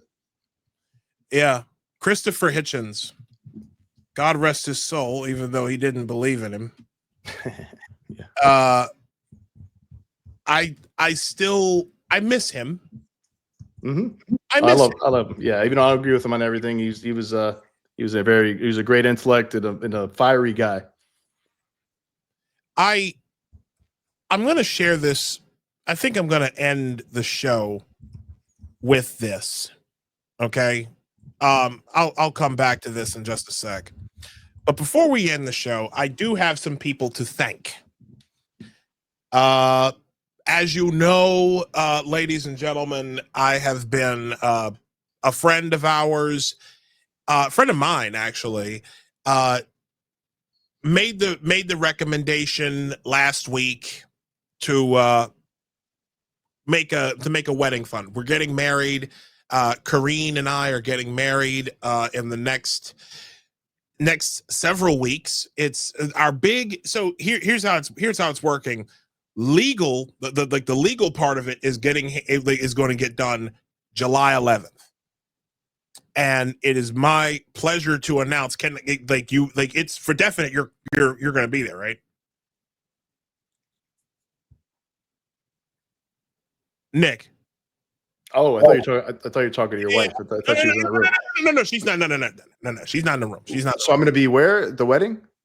At like on the 11th. Oh yeah, I think so. Yeah, that's the plan. Yeah. Okay. I'm pretty certain that's going to be where we're. Yeah. Okay.